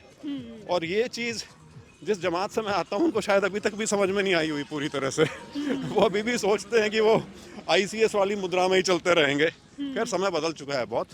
तो मुश्किल, देखिए मुश्किल तो तब होती है जब आप किसी चीज़ को अपनी इच्छा ना हो आपकी करने की और तब आप करें। राजनीति में मैं अपनी इच्छा से आया था और इसलिए मुश्किल का तो कोई सवाल नहीं। एक जो मैंने आपको बात कही थी 21 साल नौकरी क्योंकि की है तो टेम्परामेंट ज़रूर बदलने में थोड़ा टाइम लगता है। बाकी ये है कि राजनीतिक परिवार रहा है तो उस नाते ढल गए जल्दी, अब और ढल जाएंगे। वीरेंद्र जी, मैं कहूँ इस समय हरियाणा कांग्रेस के सबसे सीनियर लीडर हैं सर। बहुत कुछ उनसे बातचीत होती होगी, बहुत सारे अनुभव शेयर करते होंगे और बोलते हैं ना कि वृक्ष हैं वो आपके लिए, बिल्कुल बरगद, बिल्कुल। नहीं, लेकिन हमारी राजनीतिक बात बहुत कम होती है। हाँ, ऐसा क्यों? लेकिन पता नहीं, मतलब कभी भी कुछ तो हम संकोच करते थे बचपन से ही और कुछ उनका भी प्रयास ये रहता था कि राजनीति से दूर रहना, अपना पढ़ाई लिखाई करो, कुछ बन जाओ जिंदगी में। तो राजनीतिक बातें बहुत कम होती हैं, लेकिन हमारे जो मुख्य विषय होते हैं वो एक तो स्पोर्ट्स है किसी भी तरह का, और एक फिर आपका स्पोर्ट्स में भी खास तौर पे क्रिकेट के बारे में बहुत चर्चा हमारी होती है। और सर कॉलेज लेवल तक तो शायद आप भी क्रिकेट खेलते थे ना? हाँ, स्कूल तक खेला था। हाँ, उसके बाद छूट गया था। उसके बाद छूट गया था। और जो आईएएस बने आप अपनी मर्जी से या फिर पारिवारिक दबाव रहा कुछ बनने का? दबाव, देखिए ये जो आईएएस टाइप एग्जाम है दबाव में कभी नहीं क्लियर होता किसी से। ये तो खुद के ऊपर दबाव डालना पड़ता है अपने आप को, बल्कि परिवार को तो आपकी मदद करनी पड़ती है। दबाव डालोगे तो बच्चा टूट जाएगा उसी में। तो मेरी ये चीज़ मैं जब से 2019 में जब से मैं राजनीति में हूँ तब से बताता आया हूँ कि मेरे लिए जो आईएएस का इम्तिहान या सिलेक्शन था वो सिर्फ एक शिनाख्त के लिए था, एक पहचान के लिए कि मैं सिर्फ अपने पिता का पुत्र नहीं हूँ, अपने दम पे भी कुछ कर सकता हूँ। और इसीलिए मैं ये कहता हूँ कि मेरा जिस दिन सिलेक्शन हुआ था नौकरी का मायने मेरे लिए उसी दिन ख़त्म हो गया था, बिकॉज वो कहते हैं द पॉइंट वाज मेड। उसके बाद ये आईएएस का ऐसा है हमारे देश में कि वो अगर आप क्लियर कर लो तो आपकी कम से कम बुद्धि क्षमता के ऊपर कोई सवालिया निशान लगाना लोग बंद कर देते हैं, चाहे हो या ना हो। बिल्कुल बिल्कुल। हाँ, तो एक चीज़ मैं यहाँ आपके बारे में कहना चाहूँगी सर, जब सूबे में ना बहुत सारे नेताओं का जिक्र करते हैं तो उनके नाम के आगे ना कास्ट जरूर ले आते हैं लोग। भले ही कोई नेता ना लेकर आए लेकिन समाज उनके हिस्से थोप देता है, लेकिन अभी तक आपके हिस्से नहीं आया ये। मेरा राजनीतिक जीवन शायद अभी इतना लंबा नहीं हुआ कि लोग मेरे को कुछ डिब्बे में फिट करने की कोशिश कर रहे हैं। हाँ, तो और ये दुर्भाग्य है ये। और आप कभी ये भी ध्यान देना, ये जो मोल्डिंग होती है ना ये सब कास्ट की नहीं होती, कुछ की होती है सिर्फ। छोटू राम को जाट नेता बनाने का प्रयास किया गया है, चौधरी चरण सिंह को जाट नेता बनाने का प्रयास किया गया है। वो पूरे किसान वर्ग के, पूरे कमेरे वर्ग के नेता थे वो लोग, और लेकिन उनको खांचे में बांधना चाहते हैं। और मैं बड़े महापुरुष का नाम लूं, महर्षि वाल्मीकि रामायण लिखी है, लेकिन आज के दिन उन्हें सिर्फ समाज का एक वर्ग है जो पूछता है। उनको भी उन्होंने उसकी जाति के हिसाब से उसकी आइडेंटिटी बांध के रख दी। तो ये तो एक खेल है जिसमें समाज में जो ये हायरार्की बनाई हुई है ये बनी रहे। तो संघर्ष निरंतर इन चीजों से चलता रहता है। तो क्या आप ये पसंद करेंगे सर, इस तरह का टैग, कास्ट वाला टैग? इससे क्या फायदा होगा या नुकसान होगा? किसी भी नेता के लिए फायदा है नुकसान है सर ये? क्यों लगाते हैं मुझे समझ में नहीं आता। मेरा नाम ब्रजेंद्र सिंह है, कहानी खत्म। ना मैं गांव का नाम लिखता, ना मैं अपना सब कास्ट उसके आगे लिखता। तो जब मैं नहीं लिखता तो किसी और को अधिकार ही नहीं है मेरे नाम के साथ छेड़खानी करने की, या किसी के नाम के साथ भी छेड़खानी करने की। मेरे पिताजी ने कभी वीरेंद्र सिंह के अलावा कुछ नहीं लिखा, लेकिन उनको वीरेंद्र सिंह डुमरखा लिखना शुरू कर दिया। क्यों? कोई पूछने वाला हो? किस लिए? सिर्फ यही कि एक रीजन से आइडेंटिफाई कर दो। तो गलत है, ये नहीं होना चाहिए। मैं वीरेंद्र साहब से बातचीत करती हूँ, उनके इंटरव्यूज मैंने भी कई बार लिए सर। मैं देखती हूँ आधे घंटे तक, 1 घंटे तक, 1.5 घंटा भी हो जाए वो लगातार बोलते रहेंगे बड़ी दिलचस्पी से। आवाज बिल्कुल वैसी है जैसे हम पहले वीरेंद्र जी को उनकी जवानी में सुना करते थे। वो 80 साल के युवा हैं। कोई भी उम्र से संबंधित चीज ऐसी नहीं है जो उनके ऊपर लागू होती हो। क्लैरिटी ऑफ थॉट है। अभी आएंगे दिन में, आप देखना 5-7 किलोमीटर वॉक भी करेंगे। और मैं तो शायद 5 मिनट का भाषण देता हूँ, वो आधे घंटे का भाषण भी देंगे। और मेंटली बिल्कुल अलर्ट हैं और ये सारी यात्रा की जो प्लानिंग है आगे की, क्योंकि मैं तो निरंतर यात्रा में रहता हूँ, वो सारा तो वही देखते हैं। तो और देखिए ये जो जनरेशन है ना पॉलिटिशियंस की, इनका तो टॉनिक है लोगों के बीच में रहना। मतलब वो क्या संजीवनी बोलते हैं जिसको, ये तो वो है इन लोगों के लिए। तो मैं भी कोशिश कर रहा हूँ कि अगर उसका कुछ फीसदी अंश भी आ जाए इस चीज़ का, तो उसी में बहुत कुछ हो जाएगा। सर मैं देखती हूँ हरियाणा की राजनीति में ना 3-4 ये परिवार हैं, उन परिवार के अलावा कोई नया नेता उभरता है ना, उसको पहले साबित करना होता है कि मैं भी नेता हूँ और देखो मैं बोल सकता हूँ, मुझे मालूम है खेती के बारे में और दूसरी चीज़ों के बारे में। तो क्या ये मैं मानूं कि हरियाणा का जो एक चिंतनशील वर्ग है वो भी पसंद करता है परिवारवाद वाली राजनीति? नहीं, अब ये तो मैं इसके बारे में ज़्यादा बहस में इसलिए नहीं जाता क्योंकि हमारी जो सामाजिक संरचना है वो भी कुछ इस प्रकार की है कि परिवार की एक बहुत अहम भूमिका है। परिवारवाद सिर्फ ये नहीं है कि कोई पद है और वो उसी लाइन में नीचे आ जाता है। परिवार में अनेकों लोग जुड़े होते हैं और उनकी भी उतनी मेहनत होती है आपके बढ़ने में। तो वो परिवार की परिभाषा बस वहाँ गड़बड़ वहाँ हो जाती है जहाँ वो लाइन में चलना शुरू हो जाता है। और मेरा जहाँ तक हरियाणा का सवाल है, मेरा निजी तौर पे मानना है कि राजनीति की पॉलिटिकल ट्रेनिंग जिसको कहते हैं वो सही मायने में स्टूडेंट्स यूनियन से होती है। जो आपके यूनिवर्सिटीज़ के और कॉलेजेस के जो इलेक्शंस हैं, दुर्भाग्य है हरियाणा में जो ये 30 साल से ये यूनिवर्सिटीज़ के और कॉलेजेस के जो चुनाव ख़त्म किए हुए हैं, क्योंकि नया आदमी निकलेगा कहाँ से? मतलब उसके लिए एवेन्यू तो फिर वो पार्टी बची ना जिससे जुड़ना चाहता है। और वो पार्टी पे तो बड़ी सीधी सी बात है, जो सीनियर लोग हैं उनकी पकड़ होती है उसके ऊपर। तो यदि उनको कोई, और कुछ ही कह लीजिए, राजनीति जो है बहुत कम्पिटिटिव है, बहुत उसके अंदर प्रतिस्पर्धा है। बिल्कुल सर। तो हर आदमी जहाँ है वो बना रहना चाहता है और ऊपर बढ़ना चाहता है। तो नए आदमी को यदि किसी में लगे कि प्रतिभा है, तो इतने बड़े दिल के लोग बहुत कम होते हैं जो उसको प्रोत्साहित करें। ज़्यादा को उनमें खतरा नजर आना शुरू हो जाता है। ये दुर्भाग्य की बात। यूनिवर्सिटीज़ वगैरह हो, बच्चा अपना वहाँ दिखा के रंग निकलेगा आगे। और होता था हरियाणा में बहुत लीडर्स हैं जो 80s 90s तक स्टूडेंट पॉलिटिक्स से बहुत सारे हैं, बहुत सारे हैं जो स्टूडेंट पॉलिटिक्स से निकले हैं। तो वो एक बहुत बड़ी कमी मानता हूँ। लेकिन ये भी होता ना सर कि उनको कोई ना कोई पार्टी कैप्चर कर लेती है, उनकी फिर स्वतंत्र विचारधारा बन नहीं पाती ना।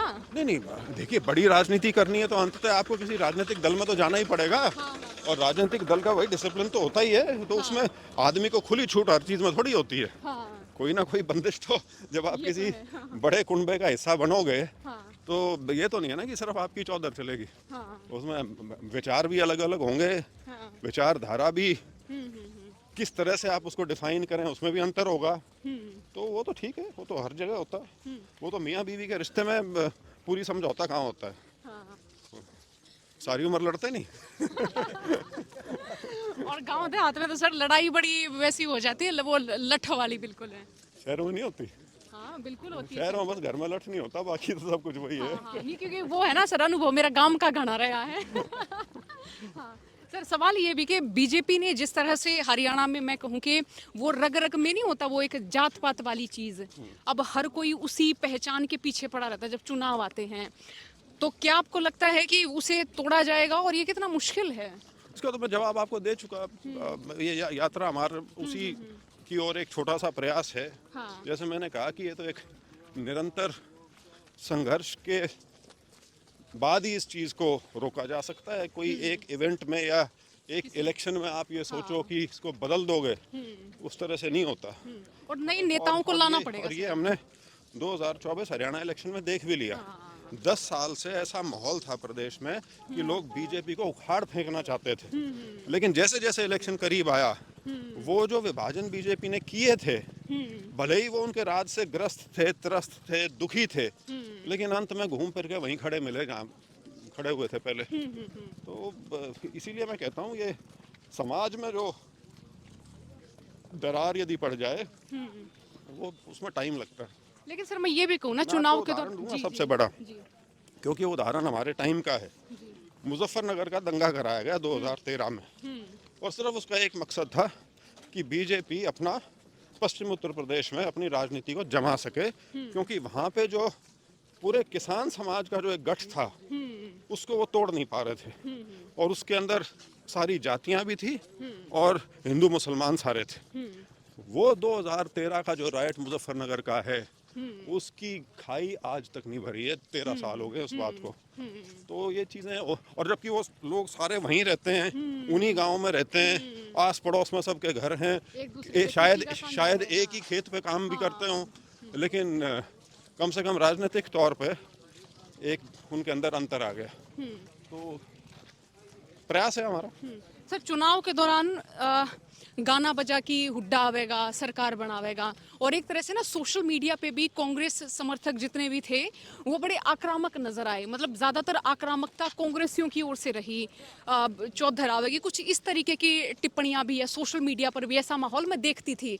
तो इसे अगर रोका जाता तो बहुत प्रभाव पड़ सकता था। बिल्कुल वो आक्रामकता एकदम हुई नहीं, आक्रामकता तो खैर कई बार जब इतनी भीड़ आपके साथ जब होती है, जब लोगों का हुजूम आपके साथ चलता है, जब पूरे प्रदेश में माहौल ये लगता है कि सरकार आई, तो कुछ उत्तेजना तो आ जाती है कार्यकर्ताओं में। लेकिन उस उत्तेजना सहजता की वजह से जो संदेश जा रहा था वो समझना नेता का काम है, वो समझना नेता का काम था, वहां पे काम नहीं हुआ। और इसीलिए मैंने कहा कि जो विभाजन बीजेपी ने किए थे, चुनाव आते आते वो सारे वहीं खड़े मिले, सारे के सारे। और क्या नेताओं को मालूम नहीं चलता सर कि ग्राउंड पे इस तरह की चीजें हो रही हैं, या सोशल मीडिया पर इस तरह की चीजें हो रही हैं? नहीं, पता तो लगता है, लेकिन कई बार आप उस चकाचौंध में आपकी आंखें चुंधी आ जाती हैं, देख के भी शायद ना देख पाए। तो ये तो हो जाता है, बहुत बार हो जाता है। तो क्या जो चुनावी रणनीतिकार हो गए या इर्द गिर्द के जो रणनीतिकार हो गए, वो इन चीजों के बारे में बात नहीं करते नेताओं से? नहीं, बिल्कुल करते होंगे, लेकिन शायद उस टाइम का मत ये था सबका कि कुछ फर्क नहीं पड़ता, इतना ज्यादा हम जीत रहे हैं कि इन चीजों का कोई मायने ही नहीं है। तो अति आत्मविश्वास जो है वो जीवन के किसी भी क्षेत्र में हो वो घातक साबित होता है। यहाँ भी शायद ये भी एक पहलू है। बहुत कारण है, वोट चोरी है सबसे बड़ा तो जो अब सामने आ रहा है, लेकिन अनेकों कारण है। तो किसी एक चीज को, एक व्यक्ति को या एक व्यक्तियों के समूह को उसके लिए दोषी ठहराना वो मेरे ख्याल से उचित नहीं है। सर, कुमारी शैलजा जी आई, विनेश फोगाट आई, कैप्टन अजय यादव साहब भी आई, और रणदीप सुरजेवाला जी के बेटे भी आई, और सब लोग देखना चाहते हैं हुड्डा जी कब आएंगे, कब दिखेंगे वो। हमारी तरफ से निमंत्रण सबको है। जो और अभी तो यात्रा 3.5-4 महीने और चलेगी, तो जिसको जिस समय सुविधा होगी यात्रा से जुड़ते जाएंगे। सर, हरियाणा का जो एजुकेशन सिस्टम है ना, मैं देख रही हूँ कि या पूरे भारत का ही, तो मैं मेरा ही जिक्र करूँ तो सरकारी स्कूल में पढ़ा करती सर मैं, और बोलती भी ठीक ठाक थी, हिंदी बोलने की कोशिश करती थी। हरियाणवी अपना जो सारा गांव हो गया, देहात हो गया, तो भाषा हरियाणवी रहा करती, लेकिन हिंदी बोलने की मैं कोशिश करा करती सर। तो होता ना, तो गणी बोल रहे हैं, तो वो होता ना हमारी स्किल, हमारा जो टैलेंट है वो उस समय वहीं दबा दिया जाता है। तो मैं पाती हूँ सर कि हमारे एजुकेशन सिस्टम में ना बहुत सारी खामियां हैं। उनको कैसे सुधारा जा सकता है कि हम किसी छोटे बालक की स्किल नहीं देख पाते, क्योंकि ये बन सके है। ये तो बहुत बहुत बड़ा विषय है, क्योंकि यही स्कूलिंग सिस्टम वो भी है जिसने ये जो आज के दिन जो दुनिया में भारत की तूती बोल रही है, वो यही सरकारी इंस्टीट्यूशंस ही हैं जहाँ से वो बच्चे निकले हैं। और अब वो बड़ी बड़ी कंपनीज के एमडी हैं या सीईओ हैं। तो हाँ, लेकिन ये बात ठीक है कि हमारे यहाँ जो वो लर्निंग बाय रोट जो है, रट्टा मार के पढ़ना, और जो आप स्किल वाली बात कर रहे हैं, लेकिन अब पिछले कुछ 15-20 साल में कुछ बदलाव तो आना शुरू हुआ है। एक नए तरह के स्कूल्स आए हैं, लेकिन वो सारे प्राइवेट सेक्टर में हैं स्कूल्स।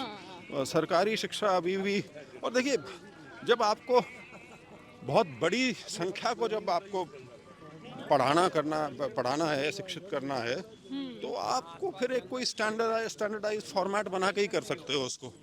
तो ठीक है, बीच में स्पेशल एबिलिटी स्कूल हो जाते हैं, इस तरह की चीज़ें हैं, लेकिन वो बहुत संख्या उनकी बहुत छोटी रहती है। तो हाँ, लेकिन टीचर्स और पेरेंट्स दोनों की भूमिका है वैसे तो इसमें। तो बदलेगा थोड़ा समय कितने सुंदर खेत है सर इधर, ये सरसों के खेत बिल्कुल। बिल्कुल। ये तो यहाँ तो सरसों का बस यही है, वहाँ पीछे तो एकड़ दर एकड़ सरसों के खेत मेवात थे। में। बिल्कुल, मेवात में और उससे पहले रेवाड़ी में। मैंने इतनी इतनी बड़ी संख्या में, इतने बड़े इलाके में सरसों पूरी खिली हुई मैंने पहली बार देखी थी। अच्छा हाँ, तो खेत वेत की ओर कम जाना होया करता सर आपका? नहीं नहीं, गर्मियों की छुट्टियां हमेशा गांव में ही बीतती थी, हाँ अपने मामा के यहाँ, दादाजी के यहाँ। हाँ तो उस टाइम में तो ये सुविधा नहीं होती थी। सुबह खा पी के और बुग्गी जोटा होता था, उस बुग्गी में बैठ के जाते थे खेत में, वहाँ दिन बिता के शाम को वापस आ जाते थे। हाँ हमारे टाइम बड़े सिंपल थे, हाँ ये हमारे बच्चों ने नहीं देख रखे। हाँ हमारा हॉलीडे का मतलब क्या था? हॉलीडे डेस्टिनेशन नहीं थी कोई, हॉलीडे मतलब मामा का घर हाँ या मौसी के चले गए या अपने गांव में आ गए ये हॉलीडे होती थी। पूरी मैं कहूँ कि हरियाणा के जो आम लोग हैं उनको देख रहे हैं, उनसे मिल रहे हैं। और मैं कहूँ कि सर यात्राएं हम जो बतौर व्यक्ति होते हैं ना, उनमें भी बहुत सारी चीज़ों में सुधार करती हैं।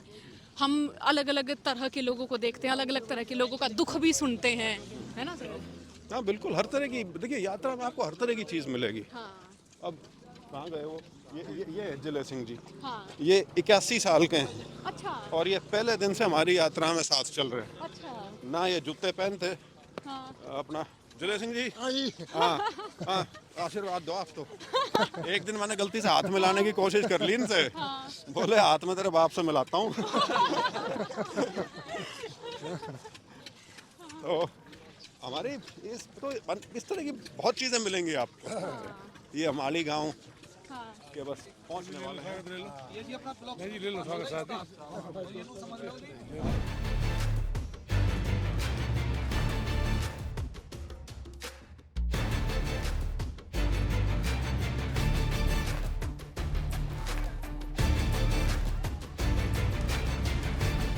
और ये ब्रिजेंद्र साहब की यात्रा को आज हम देख रहे हैं, आप तमाम दर्शकों तक हम पहुंचा रहे हैं। अभी हम आपको मुखातिब कराने वाले हैं चौधरी बीरेंद्र सिंह से। हम ये कहें कि आदमपुर उपचुनाव के दौरान वो मेरी पहली चुनावी कवरेज थी जब मैंने देखा ओपी चौटाला साहब को, और उसी तस्वीर को मैं अभी फ़िलहाल देख रही हूँ। बीरेंद्र साहब हैं यहाँ, ब्रिजेंद्र सिंह के साथ वो यहाँ यात्रा में नज़र आ रहे हैं। यात्रा में वो उन्हें कई तरह की चीज़ें बता भी रहे हैं, सिखा भी रहे हैं। सर दुरुस्त फरमाया? हाँ, ये तो है ही, कुछ अपने तजुर्बे का लोगों को फ़ायदा तो पहुंचना चाहिए। हाँ। और मैं देख रही हूँ आप तकरीबन 80 वर्ष के हो गए हैं आप। हाँ, हो जाऊंगा अभी। हाँ। और आप देख रही हूँ मैं यात्रा में आप चल रहे हैं, बड़े अच्छे से चल रहे हैं, अच्छे से बातचीत कर रहे हैं। बिल्कुल ठीक है, ऊपर वाले ने अभी तक सेहत के मामले में ठीक ही रखा हुआ है। जैसे यात्रा में मान लें कि आप 5 घंटे चले, 6 घंटे चले, तो कुछ ऐसा हुआ नहीं कि ले भैया आज तो गोडे दुखने लग गया, इस टाइप का? नहीं, मैं असल में मेरा रूटीन है, जब भी मैं दिल्ली में होता हूँ तो 5-6 किलोमीटर की सैर मुझे करने में कोई दिक्कत नहीं होती। और 6 किलोमीटर अगर आप 1 घंटे के अंदर करो तो आप ये समझ लो कि आप बिल्कुल फिट हो, स्वस्थ हो। लेकिन उम्र के साथ साथ एनर्जी लेवल तो कम होता ही है। अच्छा, ब्रजेंद्र साहब की यात्रा है, मैं देख रही हूँ, और पब्लिक का बहुत अच्छा रुझान भी मिल रहा है, लोग उनके साथ जुड़ रहे हैं, ख़ास तौर पर बौद्धिक वर्ग के लोग जो लेखक हैं या जो राजनीति पर जो चेंज चाहते हैं। तो इस यात्रा को आपने ऑब्जर्व किया, आप देख भी रहे हैं, बल्कि शामिल भी हो रहे हैं, आप यात्रा चला भी रहे हैं। आपका किस तरह का रिएक्शन सर? देखिए, एक तो अपने तरीके की ये शायद हरियाणा में पहली यात्रा है जब एक पार्टी के पदाधिकारी ने, ब्रजेंद्र सिंह ने ये फैसला लिया राहुल गांधी जी से मिलके कि मैं पैदल यात्रा करना चाहता हूँ 90 के 90 चुनावी जो हमारे विधानसभा क्षेत्र हैं। और मैंने उसको ये भी कहा कि आजकल रिवाज ये है कि नेता लोग बोलते तो हैं कि पैदल यात्रा कर रहे हैं, लेकिन वो बीच में 8-10 किलोमीटर का कहीं एक गांव से दूसरे गांव का फासला हो तो गाड़ी में बैठ के चले गए, गांव आने से पहले फिर उतर लिए, गाड़ी से नीचे आ गए और फिर गांव से आगे निकल के फिर चढ़ गए। तो इसका ये फैसला था कि नहीं, मैं 90 के 90 चुनाव क्षेत्रों में पैदल यात्रा करूंगा। और पैदल का मतलब ये, जिस दिन सुबह जहाँ से चलूंगा शाम तक पैदल चलूंगा। तो ये शायद हरियाणा में पहला ऐसा कदम है जो शायद पहले इस तरीके की यात्रा किसी ने नहीं की, राजनीतिक आदमी ने। तो अच्छा है, और अच्छा इसलिए भी है कि एक तो होता है ना कि कुछ चीज़ें ऐसी हैं जो राजनीति से ऊपर उठ के सोचनी चाहिए। और ये जो जिस यात्रा का, सद्भाव यात्रा का मतलब है वननेस, और नारा भी यही इस यात्रा का है कि कांग्रेस का हाथ भाईचारे के साथ। ये राजनीतिक दृष्टिकोण से तो हो सकता है इसका अंततः कोई लाभ मिले कांग्रेस पार्टी को और बृजेंद्र सिंह को, लेकिन सबसे बड़ा लाभ मुझे लगता है कि सामाजिक रूप से हमारी जो संस्कृति, सभ्यता, हरियाणा की रहन सहन, हमारा आपस का मेल मिलाप हमेशा, और ख़ास तौर पर गाँव की ज़िंदगी में, वो एक रूप है हमारा, किसी गांव का भी हो।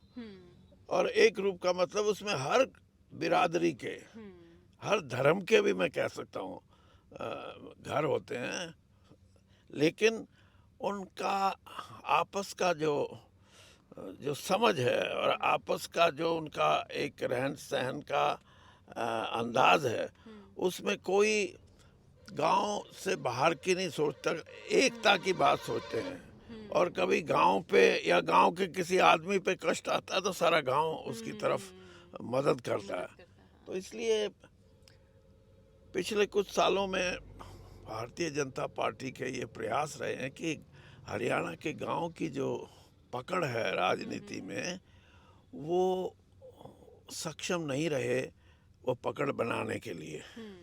और उन्होंने फिर रास्ता ये अख्तियार किया कि समाज को बांट के कुछ एक धड़ा, एक ग्रुप, तो उनके साथ जुड़े। वो तभी जुड़ सकता है जब गांव में वो भाईचारे को कहीं ना कहीं कमज़ोर कर दें या तोड़ने में सक्षम हो जाए। तो ये बात हो सकता है कि पिछले चुनाव में इसका कुछ असर हुआ हो, लेकिन अभी तक मैं ये मानता हूँ कि जो दिल हैं वो अभी भी उसी रूप में इकट्ठे हैं। और वोट के लिहाज से शायद कुछ इसमें लोगों ने किया हो, एक जाति की विशेष ने कहीं वोट दिया, दूसरी ने कहीं दिया, लेकिन अभी भी भाईचारा जैसा होना चाहिए वो हमारा है। और इसको कहीं आगे नुकसान ना हो सामाजिक तौर पे, इसको इसलिए ये प्रयास किया गया है कि हम हरियाणा में हर चुनाव क्षेत्र में जाके इस स्थिति को मजबूत करें। और इस स्थिति को मजबूत करने से ये है कि भारतीय जनता पार्टी का जो उद्देश्य है, और मैं तो कहता हूँ कि ये बहुत शर्मनाक बात है अगर यही उद्देश्य है, तो मैं तो खुद आपको पता है 10 साल बीजेपी में रहा भी हूँ। तो ऐसी भावना और ऐसी राजनीति का बहिष्कार हरियाणा के लोग करेंगे। और हरियाणा किसी एक बिरादरी, एक मज़हब का या अलग अलग विचारों का नहीं है। जहाँ तक एकता की बात है, हम सब इकट्ठा हैं। सर, मैं सुन रही थी बृजेंद्र साहब बता रहे थे कि यात्रा में कहाँ जाना है, कैसे क्या करना है, ये सब रणनीति आप तय करते हैं। हाँ, उसका देखो ना, मैं 50 की 53-54 साल की मेरा राजनीतिक जीवन है। और आपको पता है कि मैं तो 1972 में पहला चुनाव लड़ा था।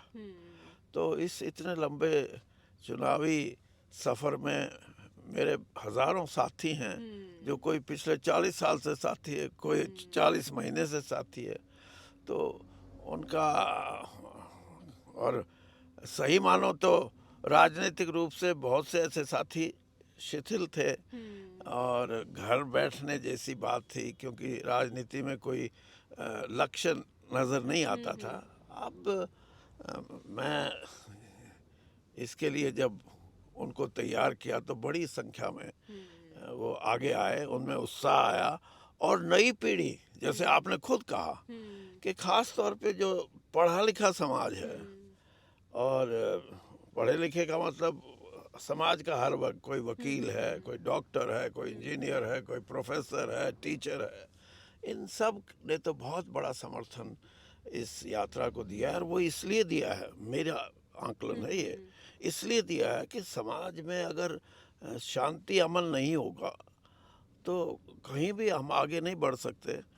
और इस चीज़ का आभास होना, और वो भी सारे हरियाणा के स्तर पे, cutting across all party lines, religion, race, caste, तो इससे बड़ा मुझे लगता है कि बहुत बड़ा जन समर्थन ये होगा। और ये आगे चल के जहाँ समाज को मजबूती देगा, समाज की जो अपनी उसकी अंडरस्टैंडिंग है उसको तगड़ा करेगा, उसको एक ऐसे रास्ते पे लेके जाएगा जिससे कि समाज को तोड़ने वाले की हिम्मत ना हो। क्योंकि मैं जानता हूँ जो तोड़ने वाले हैं वो बड़े भीरू किस्म के इंसान हैं, इसीलिए छोटी हरकत करते हैं। तो मुझे लगता है कि इससे, और राजनीतिक लाभ तो कांग्रेस को होगा ही, इसमें तो कोई दो राय नहीं। लेकिन सर कांग्रेसी भी बड़े कम नजर आ रहे हैं। जब ब्रिजेंद्र साहब यात्रा शुरू कर रहे थे ना, तो मैंने देखा कि कई सारे नेता बड़ी तल्खी से टिप्पणी कर रहे थे कि तो उनकी व्यक्तिगत यात्रा है, देखेंगे कोई पर्ची आई होगी, आया होगा न्योता, देखेंगे, जाएंगे, कुछ सोचेंगे, इस तरह की टिप्पणियां थी। देखिए, टिप्पणियां तो आप भी, प्रेस भी कुछ ही कर लें। अब आहिस्ता आहिस्ता जब यात्रा में लोगों का मेल मिलाप बढ़ रहा है, और देखिए आप एक बात समझें, आप नेताओं से किसी यात्रा का आकलन नहीं कर सकते, उसका नाप तोल नहीं कर सकते। यात्रा में किन लोगों का, आम जन का समर्थन आपको मिल रहा है, कौन लोग हैं? मुझे आप एक इंसान बताइए जो ये कहे कि ये यात्रा का कोई महत्व नहीं, ये यात्रा गलत है।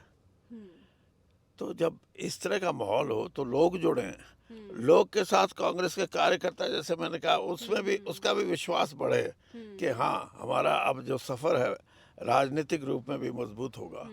तो जिन बड़े नेताओं की बात करते हो, मेरे से बड़ा कोई नहीं है, वैसे आपको बताऊं मैं, अब वरिष्ठ है सबसे। नहीं, मैं बता दिया। यानी हिंदुस्तान का तो, हिंदुस्तान में तो हो सकता है 20, 30, 50 लोग हों। 53-54 साल की राजनीतिक सफ़र, बहुत चंद लोगों को ये सौभाग्य प्राप्त होता है। मैं तो जब 25 साल का था तभी चुनाव मैदान में आ गया था। तो इसलिए जिनको वरिष्ठ कहते हैं, वरिष्ठ वो होते हैं जो बड़े हों, और बड़े वो होते हैं जिनका दिल बड़ा हो। छोटे दिल के आदमी को पोजीशन कोई मिल जाए, स्थान कोई मिल जाए, कोई चीफ मिनिस्टर बन जाए, कांग्रेस अध्यक्ष बन जाए, किसी दूसरी पार्टी का प्राइम मिनिस्टर बन जाए, कोई और हो जाए, और अगर वैचारिक रूप से वो छोटा है तो फिर उसको हम वरिष्ठ नेता नहीं मानते। मैं तो नहीं मानता दरअसल। और इसके लिए मैं तो ये कहूँगा कि नेता वही है जिसको लोग नेता माने।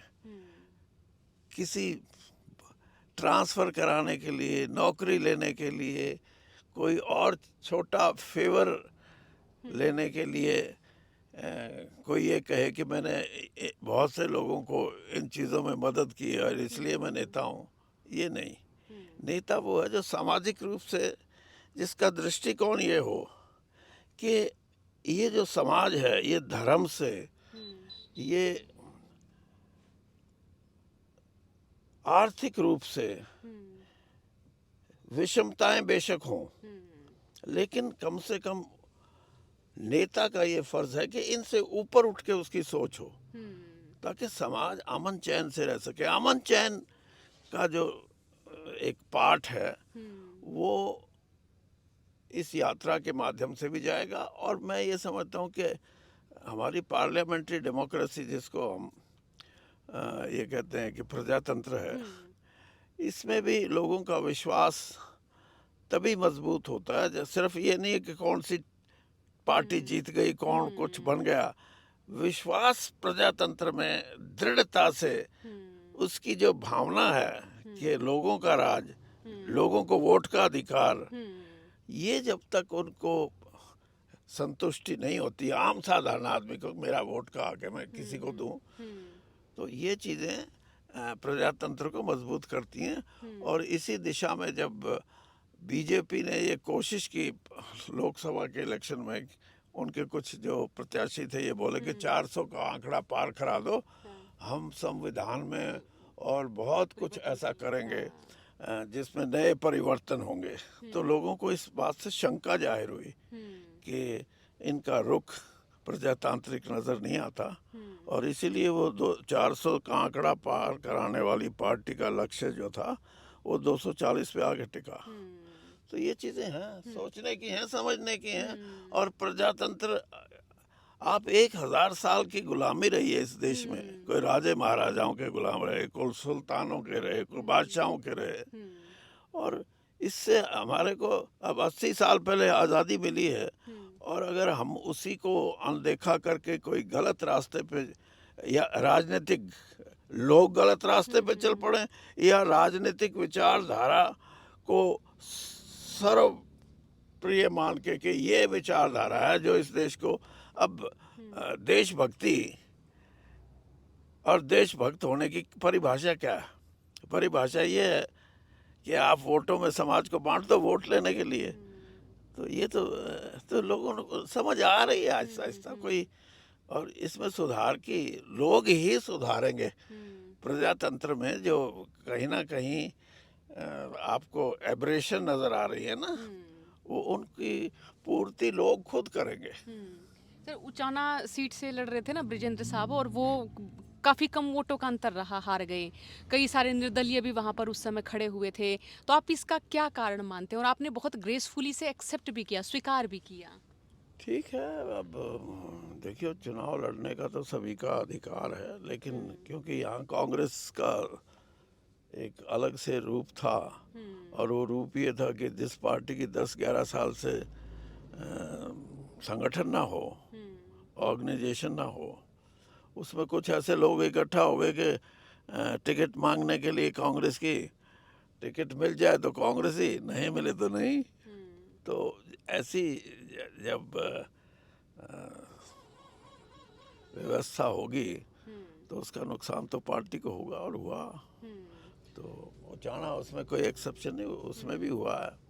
और कारण भी मैं यही मानता हूँ कि हरियाणा के लोग ये कहें, आपकी मीडिया ये कहे कि अब की बार तो कांग्रेस बहुत स्पष्ट, हर सर्वे में था सर। लेकिन उसका हुआ नहीं वो वैसा। तो कहीं ना कहीं संगठन ना होना सबसे बड़ी एक वीकनेस रही है पार्टी की, जो ये अनएक्सपेक्टेड, अप्रत्याशित जो चुनाव के परिणाम आए। या फिर मैं ये मानूं कि चुनाव के दौरान ना सर एकदम आक्रामकता नजर आई कांग्रेसियों की ओर से, या फिर मैं कहूं कि कांग्रेस समर्थकों की ओर से। सोशल मीडिया पे देखें या किसी भी रैली में देखें तो बड़े आक्रामक से उनके तेवर नजर आते थे।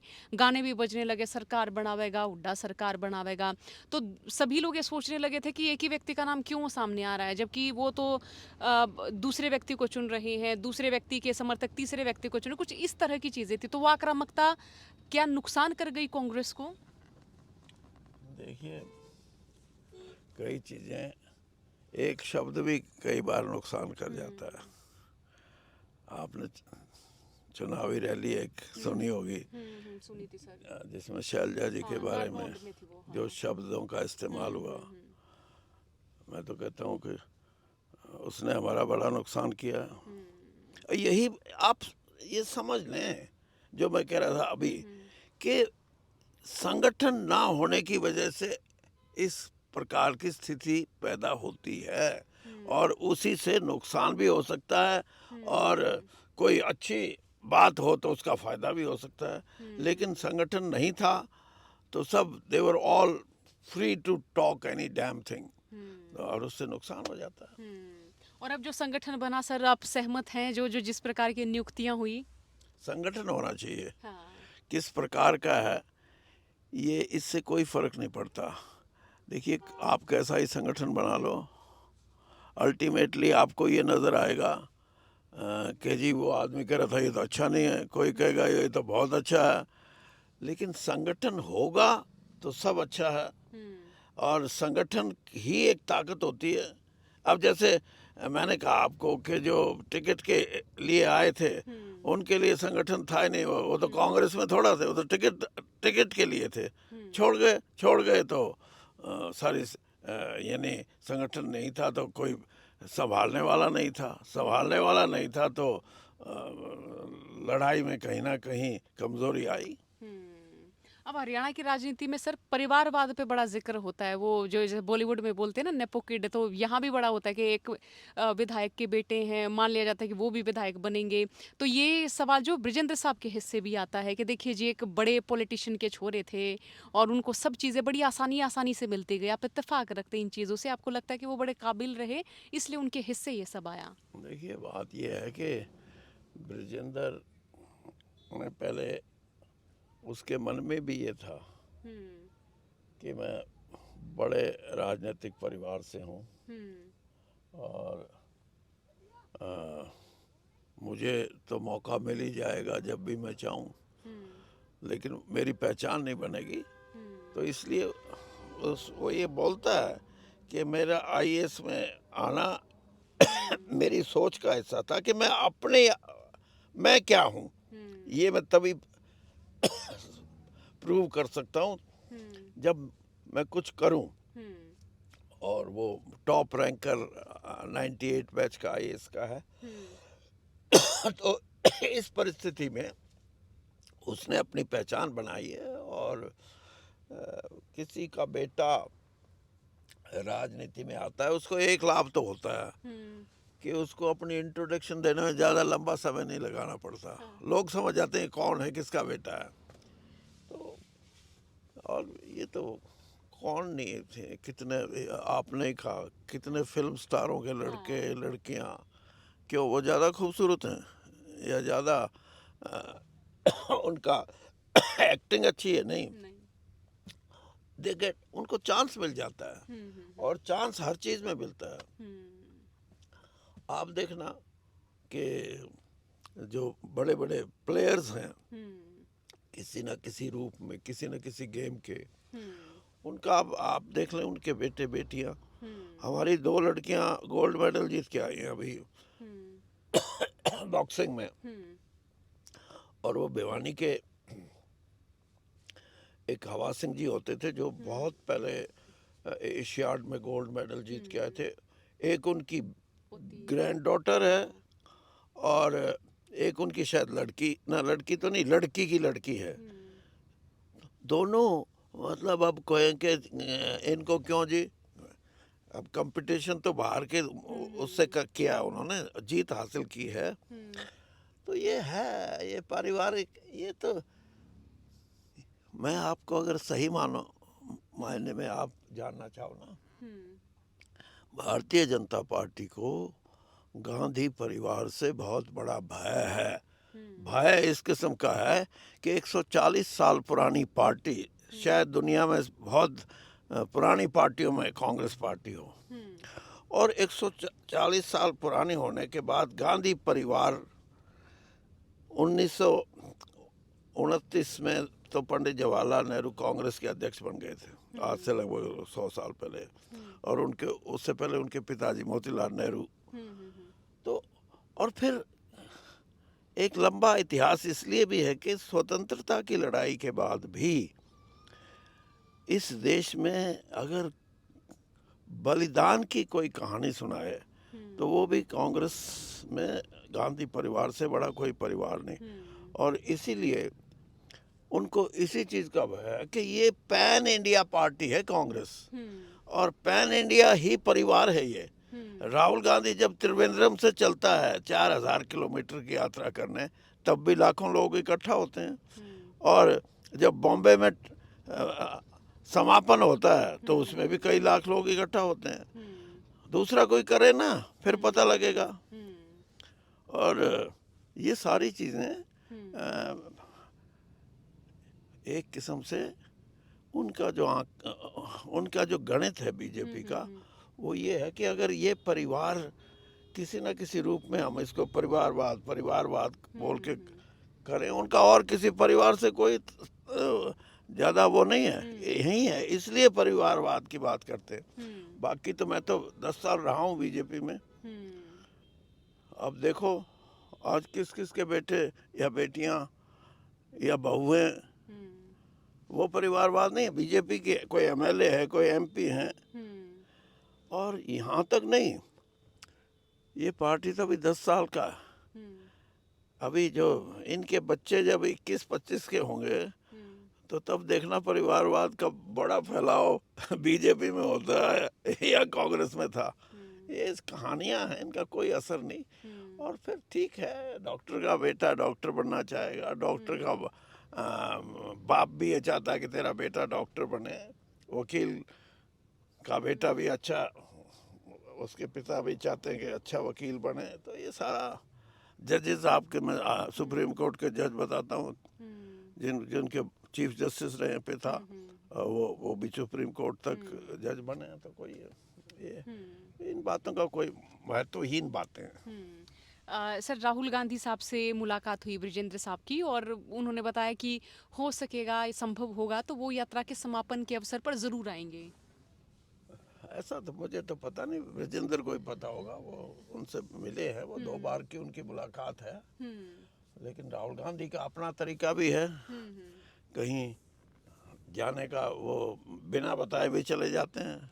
और मैंने तो यात्रियों को भी कहा है भाई वो कभी भी आ सकते हैं, ये मत सोचो कि कोई कंक्लूडिंग उस पर कोई बात है। उनका अपना तरीका है और अच्छी बात है ये।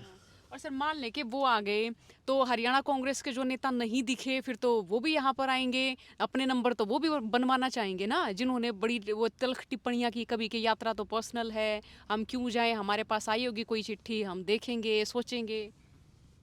देखिए बात ये है, उनको भी पता है ये यात्रा किसकी है और कांग्रेस के वर्कर को भी पता है यात्रा किसकी है। और ये है कि आप ये मान के चलें कि अगर पार्टी की सहमति से यात्रा ना हो तो अब तक कोई चल थोड़ी सकती है। तो ये कहीं ना कहीं किसी ना किसी रूप में कोई अपनी स्थिति का आकलन करके बात बोल देता है कि ये यात्रा का पार्टी ने अभी उसको ऑफिशियल नहीं बताया है। हाँ, तो इसका कोई मतलब नहीं होता इन चीज़ों का। मैं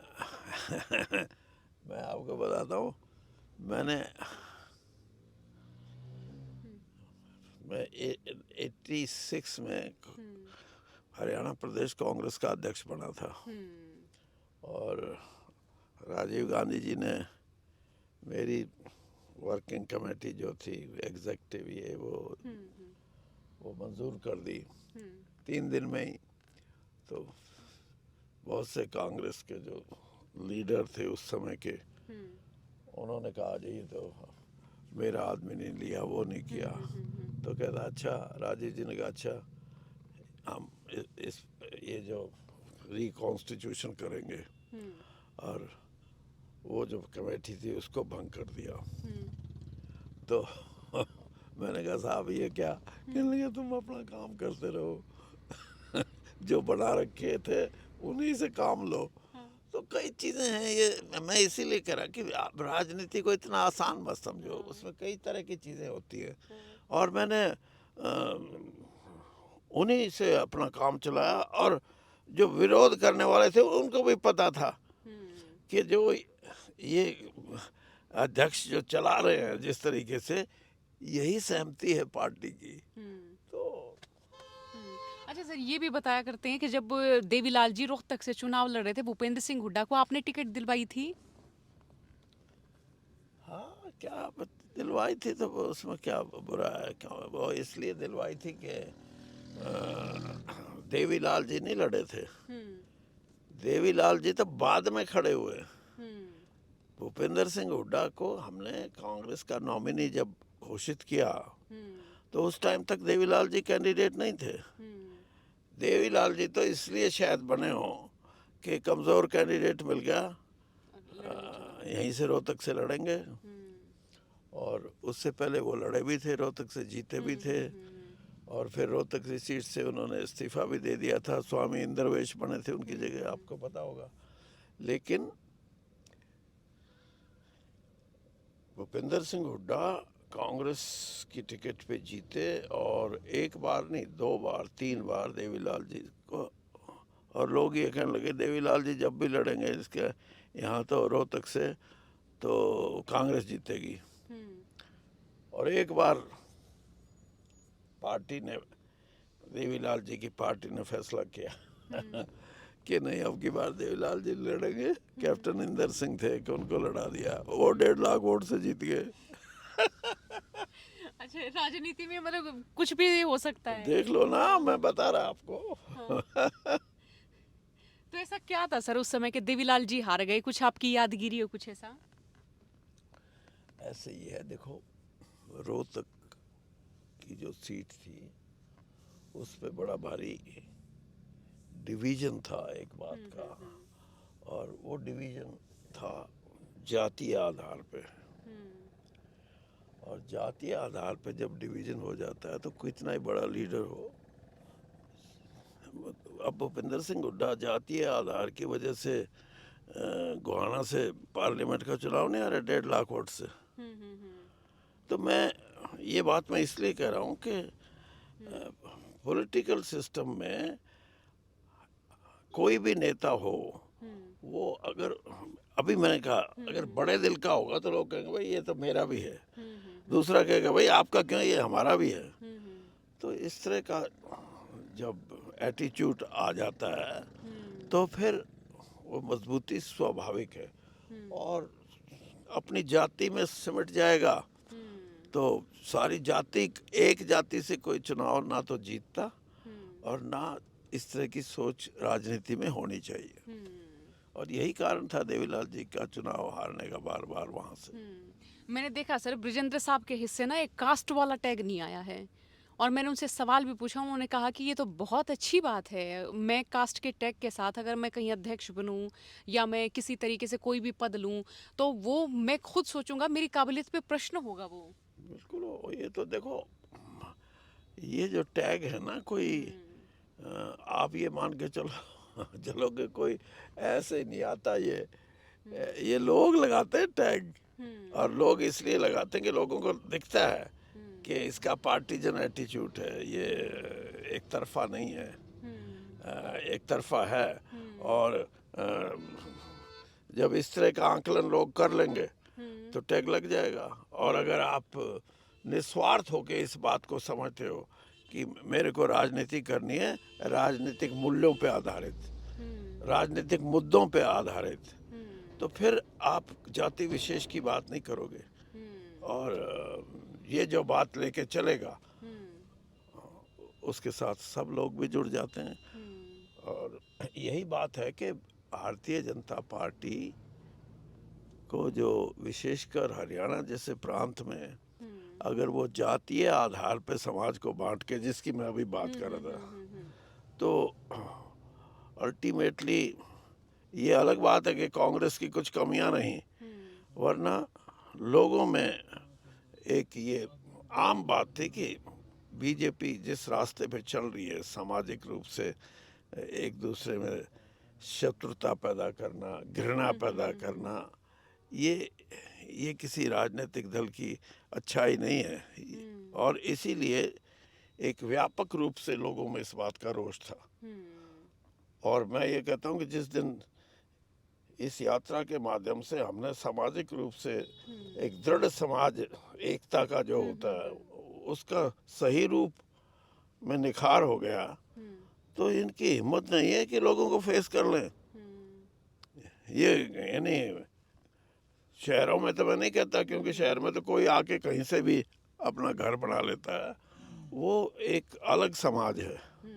लेकिन जो गांव का समाज है वो तो सदियों पुरानी परंपरागत तरीके से ऐसा समाज है जो आपस में बहुत दृढ़ है, एकता है और संबंध ऐसे हैं। आप तो गांव से हैं, अब आपको मैं बताता हूँ, आप यानी इन बातों को सोचो कि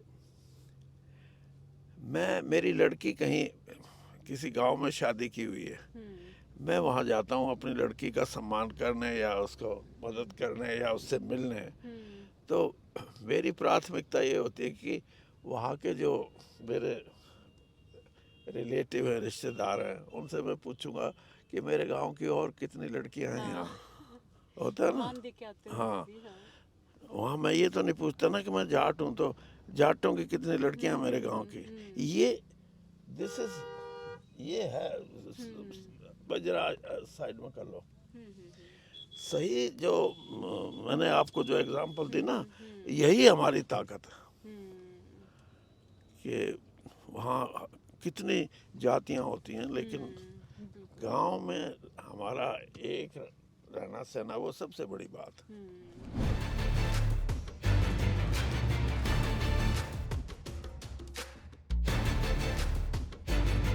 तो हम ब्रिजेंद्र साहब की इस यात्रा के दौरान हमारी मुलाकात हुई है समरवीर जी से, जो कि 20 वर्ष के युवा हैं और ब्रिजेंद्र सिंह जी के बेटे हैं और चौधरी बीरेंद्र के पोते हैं। अपने पिताजी के साथ यात्रा में शामिल हो रहे हैं। कैसा अनुभव रहा आपका इस यात्रा का? ये जो यात्रा है जो मेरे पिताजी श्री विजेंद्र सिंह जी ने शुरू की है, 5 अक्टूबर को ये यात्रा शुरू हुई थी और इस संदेश को हम लेके निकले थे कि सद्भाव का संदेश, भाईचारे का संदेश, जो पिछले 10-12 साल में ना कि सिर्फ हरियाणा प्रदेश बल्कि पूरी देश में कम हो गया था। और हरियाणा तो ऐसा प्रदेश है जो अपने भाईचारे के लिए जाना जाता है। तो ये जो भाजपा ने एक तरीके की डिवाइसिव पॉलिटिक्स की थी, इससे बहुत ज़्यादा देश में क्या कह सकते हैं कटुता बढ़ गई थी एक समाज में और भाईचारा बहुत कम हो गया था। तो बस इसी सद्भाव के संदेश को लेके हम एक पदयात्रा पे निकले हैं और मेरे ख्याल से हरियाणा की पहली पदयात्रा जो पूरे 90 हल्के कवर कर रही है, तो मेरे हिसाब से एक बहुत बड़ी अचीवमेंट है खुद में ही। और इतना ज़्यादा जन समर्थन मिलता जा रहा है, मैं भी अलग अलग जगहों पे घूम रहा हूँ, हरियाणा के बारे में पता चल रहा है, तो बहुत अच्छा लग रहा है। और इतना जन समर्थन देख के, और कांग्रेस के भी नेता आ रहे हैं और भी लोग जुड़ रहे हैं, कांग्रेस से जुड़ रहे हैं, क्योंकि कांग्रेस ही एक पार्टी है जो भाजपा के इस डिवाइसिव पॉलिटिक्स का सामना कर सकती है। तो बस ऐसी ही यात्रा चलती जाएगी और आगे भी ऐसा ही समर्थन मिलता जाएगा। अच्छा, जब कोई भी पॉलिटिशियन जब अपने बच्चों को यात्रा में देखते हैं, हम किसी भी पॉलिटिशियन के बच्चों को जब यात्रा में देखते हैं, तो यहाँ पर एक सवाल आ जाता है, क्या इनके बच्चे भी राजनीति ज्वाइन करेंगे? तो क्या आपका मन है कि ये माने कि क्या ये भी आपकी पॉलिटिकल लॉन्चिंग है? जी नहीं, बाकियों का तो पता नहीं, मेरे तो बस पिताजी की यात्रा चल रही है। हमारे इतने साथी चल रहे हैं, 100 हज़ारों लोग हमारे साथ चल रहे हैं। तो अगर इतने सारे लोग साथ चल रहे हैं तो मैं तो उनका बेटा हूँ, मेरा तो फ़र्ज़ बनता है कि मैं उनके साथ चलूँ। तो मेरी ऐसी कोई पॉलिटिकल लॉन्चिंग नहीं है, मैं तो बस अपना फ़र्ज़ निभा रहा हूँ, अपना समर्थन दे रहा हूँ, और कुछ नहीं। अच्छा, क्या क्या देखा? खेत खलिहान, अलग अलग तरह के लोग, अलग अलग तरह के मतलब के अलग अलग बोली के, अलग अलग पहनावे के, अलग अलग मिजाज के लोग देखे। कैसा एक्सपीरियंस है? अलग अलग तरीके के लोग मिले, और बल्कि मेवात एरिया जब मैं आया तब मेरे को एक बहुत अलग प्रकार का डेवलपमेंट गैप दिखा कि जैसे सेंट्रल हरियाणा जो है वो तो फिर भी एक तरीके से कह सकते हैं वेल डेवलप्ड है, बट जब हम इस एरिया में आए तो दिखा कि काफ़ी अंडर डेवलप्ड एरिया है। तो आगे आगे चलते जाएंगे और कमियां भी पता चल रही हैं, अच्छी चीज़ें भी पता चल रही हैं, जैसे यहाँ के सरसों के खेत हैं, बहुत सुंदर है। तो बस यही है, और लोग तो हर जगह मिलते ही रहते हैं, अलग अलग प्रकार के, सब बस सद्भाव बढ़ा रहे हैं हम तो सबके बीच में। अच्छा, ऐसा मानते हैं आज की तारीख में कि जो जेनजी हो गया है वो पॉलिटिक्स या फिर राजनीति को बड़ा कम समझता है? आप इससे इत्तेफाक रखते हैं? आप भी उसी कैटेगरी में आ गए ना, जेनजी? मैं जेनजी कैटेगरी में आता हूँ, बट मैं तो ये मानता हूँ पॉलिटिकल नॉलेज होना is having general knowledge, general current knowledge. अगर जनरल करंट नॉलेज ही नहीं है आज की जनरेशन तो क्या करना है?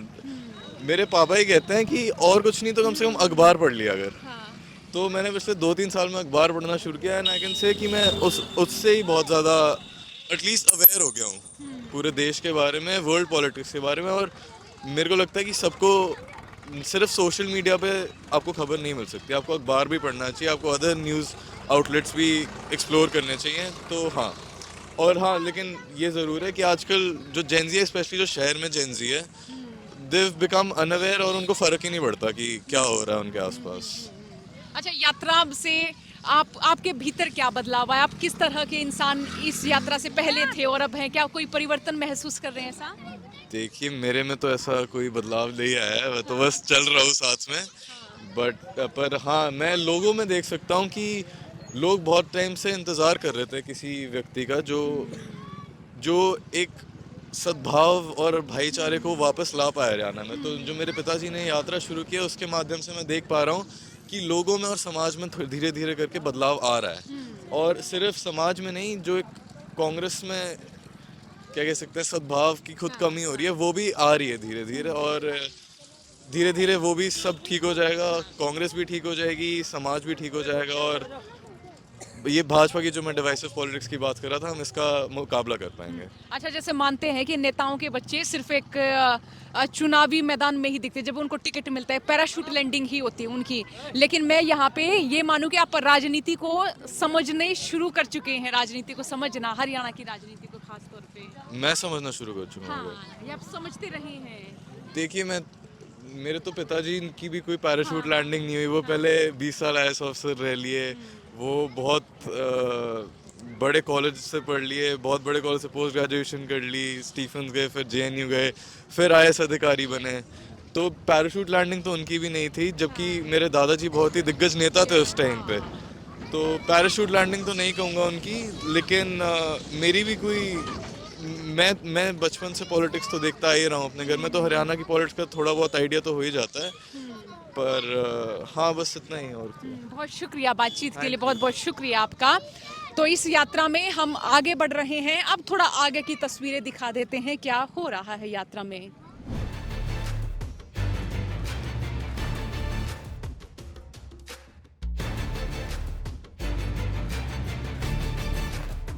तो ये आप जिस समय की वीडियो देख रहे हैं वो समय है 5:48। सांझ का समय हो चुका है, बिल्कुल ठंडी हवा चल रही है। और ये जो इलाका है ये है उटावड़ गांव, यानी पलवल का गांव, मेवात का बाहरी इलाका है। यहाँ से ये यात्रा अब जारी है अपने आज के अंतिम पड़ाव की ओर। यात्रा में ताऊ जी शुरुआत से जुड़े आप? हाँ नमस्कार जी, शुरुआत से जुड़े हैं जी। अच्छा, तो जो आप शुरुआत से जुड़े हैं उतने ही लोग हैं, मतलब आप लोग बीच में टूटे नहीं हैं, लगातार चल रहे हैं? हाँ नहीं, कोई आदमी नहीं टूटा है, जितने शुरू में थे उतने ही आदमी चल रहे हैं। देखो ऐसा था कि 5 तारीख को तो बहुत ज़्यादा आदमी थे, लेकिन जो परमानेंट यात्री है वो मतलब 125-30 या 150 के आसपास है, वो हम परमानेंट है शुरू से लेकर अभी लगे। तो सर कैसा अनुभव रहे आइयो? हम हर तरह के हरियाणा में घूमे, अभी तक 34-35 हल्कों में गए हैं। बिरजक क्षेत्र में भी आए हैं, मेवात में भी आए हैं और हमारे वाले बांगर एरिया में भी। तो हर जगह की अलग अलग है, कहीं की फसलें, यहाँ की फसल दूसरी है, खाना पान दूसरा है, लेकिन हर जगह हमारे को बहुत ज़्यादा प्यार अनुभव बहुत अच्छा मिला है लोगों से। और जो भाईचारे का संदेश हम सद्भाव यात्रा के माध्यम से ब्रजेंद्र सिंह के नेतृत्व में लेके जा रहे हैं, हमारी बात लोगों के गले भी उतर रही है। और सोशल मीडिया के उसमें पैनल में भी हमारा संदेश हर जगह लाइक हो रहा है, हर जगह कमेंट अच्छे मिल रहे हैं। बहन नमस्कार, मैं कप्तान सुरेश गोयत हूँ। सद्भावना यात्रा में शुरू से मैं 5 अक्टूबर से मैं इनके साथ हूँ। जिस प्रकार का समर्थन, जिस प्रकार का सहयोग आज पूरे हरियाणा में सद्भाव यात्रा को मिल रहा है, बहुत ही काबिल तारीफ है। मैं एक और भी बात जोड़ना चाहता हूँ इसके साथ। सद्भावना यात्रा का सीधा ही लिंक लोगों से हो चुका है। लोग बड़े इत्मीनान से वेट करते हैं, आपने सारा दिन से देख रहे हो, बहुत ही लोग उतावले होकर वेट कर रहे हैं, हर जगह स्वागत कर रहे हैं, हर जगह अपने सारा दिन अपने इंतजार में लगे रहते हैं। कहने का मेरा तात्पर्य ये है, जिस प्रकार से चौधरी वीरेंद्र सिंह ने, चौधरी ब्रजेंद्र ने अपना ये जो सद्भावना का काम शुरू किया है, इसकी कोई एक मिसाल के तौर पे लिया जाना चाहिए।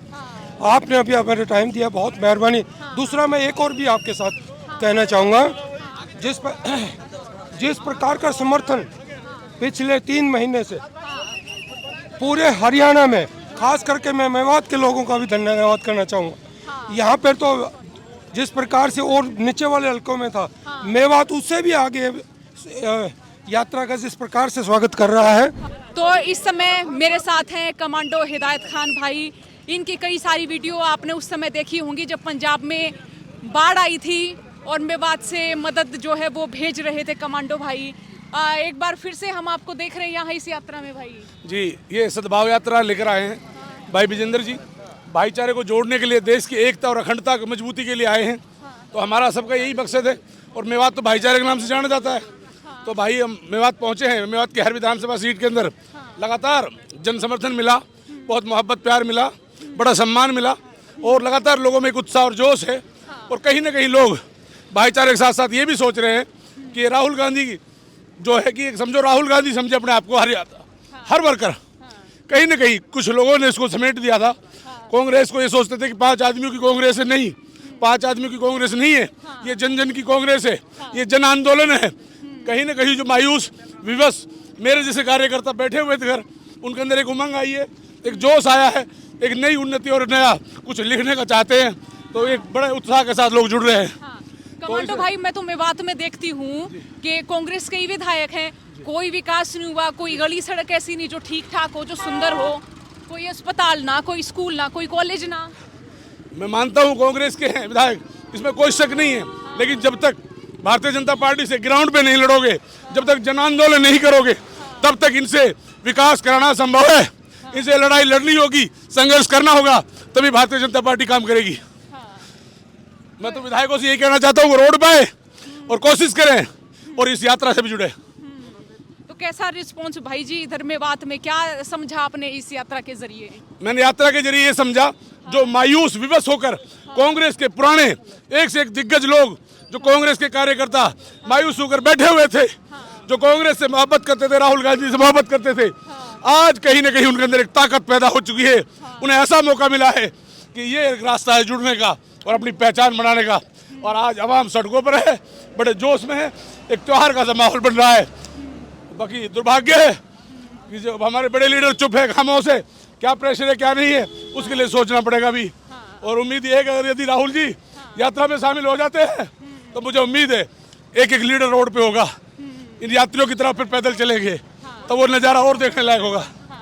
आप पैदल चल रहे हैं सुबह से शाम तक, ना बस देखी मैंने, ना कोई वैन देखी किसी तरह से, ना आपको सुस्ता से हुए देखा, यही सारा दिन रहता है आपका? हाँ, पिछले 3 महीने से यही चल रहा है जी। हाँ। जो यात्रा, जो जैसे मैंने आपको बताया था कि यात्रा का जो सफ़र है, जिस पॉइंट से शुरू है और जहाँ उसका अंत है, और वो नॉर्मली 18 से 25 किलोमीटर कुछ भी हो सकता है, आज का मुझे लग रहा है शायद 25 किलोमीटर से ज़्यादा ही है।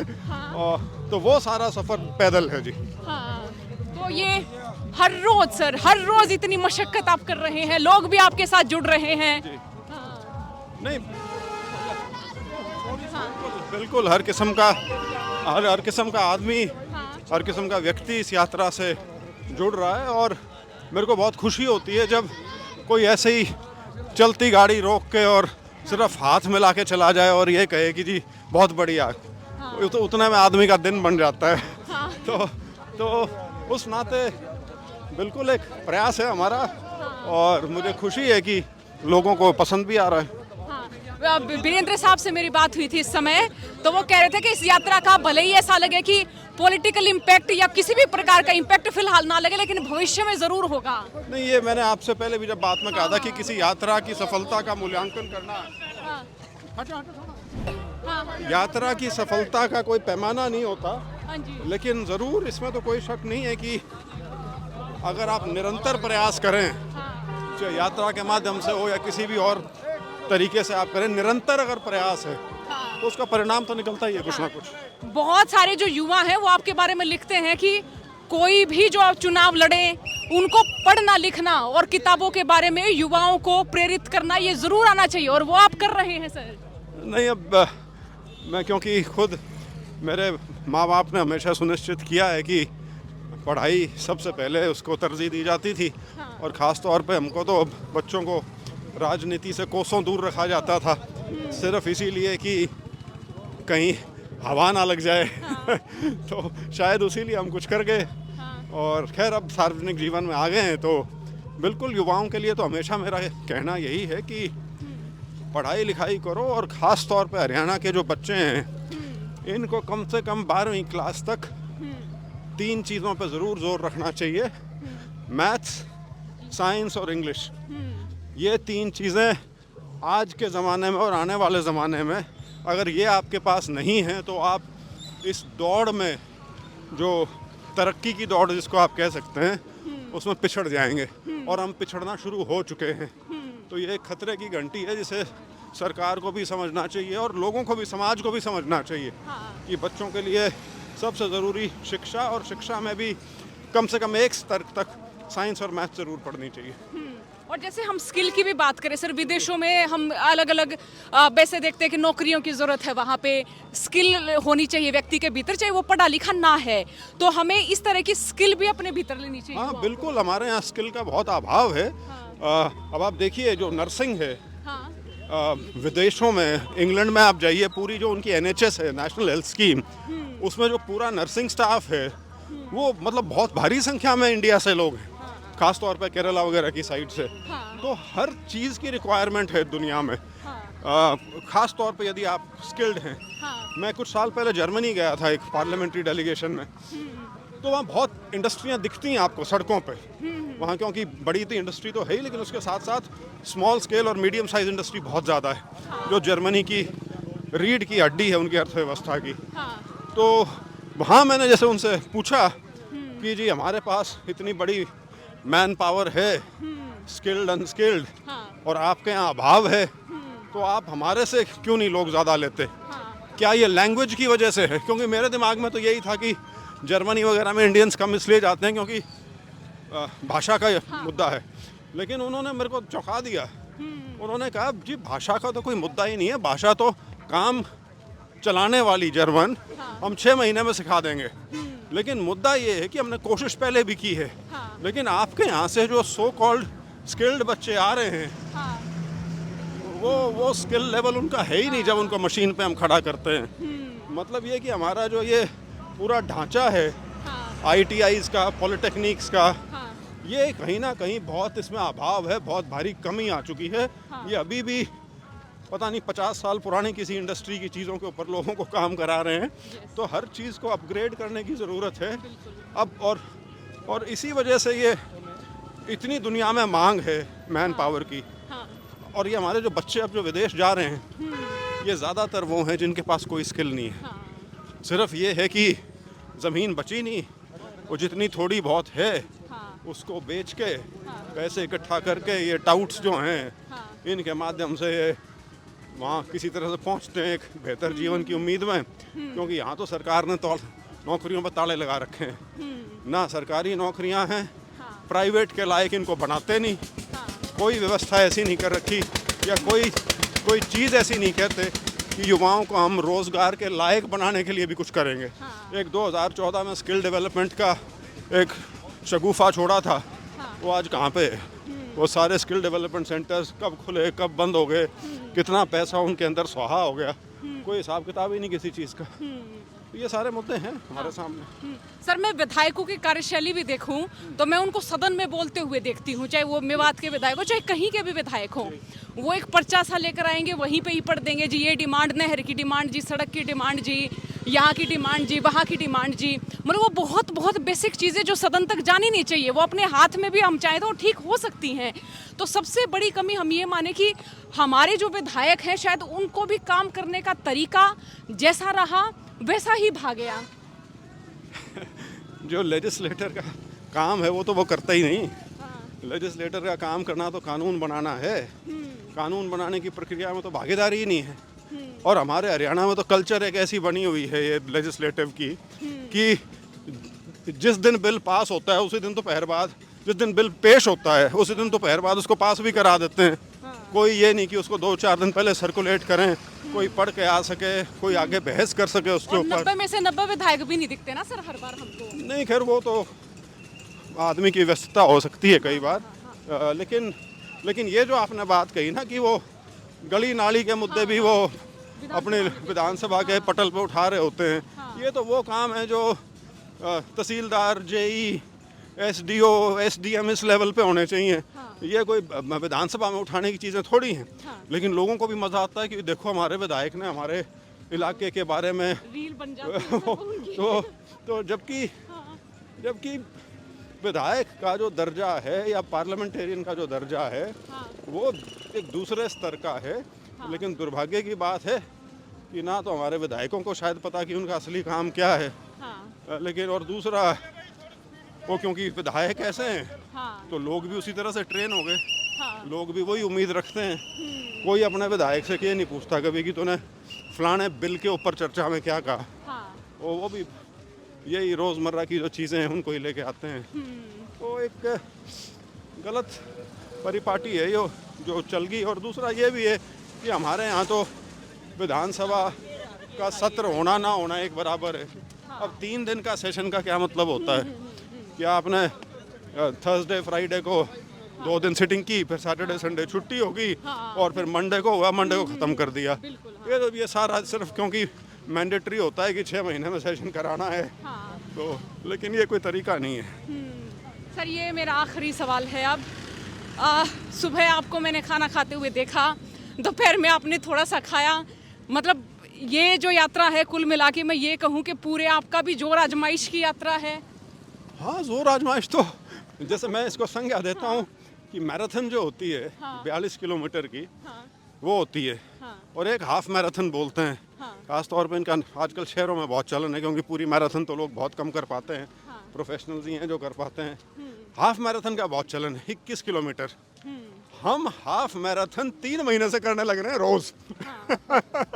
तो जोर आजमाइश तो हो ही रही है। सर बहुत बहुत शुक्रिया बातचीत के लिए, thank you so much। बहुत बहुत शुक्रिया आपका, शुभकामनाएं बहुत बहुत। बहुत शुक्रिया। तो ये जो है ये हमने बृजेंद्र साहब की यात्रा का ये पहला दिन है हमारा। और जो भी समय इस यात्रा को देख रहे हैं, कोई सवाल अगर हमसे छूट गया हो और कोई सवाल जो आप पूछना चाह रहे हो तो हमें लिख के भेज दीजिए। इस यात्रा में हम दोबारा शामिल होंगे, दोबारा सवालों के जवाब आपके भी होंगे और मेरे भी होंगे। आपने ये यात्रा का पूरा दिन देखा, आप सभी का बहुत बहुत शुक्रिया।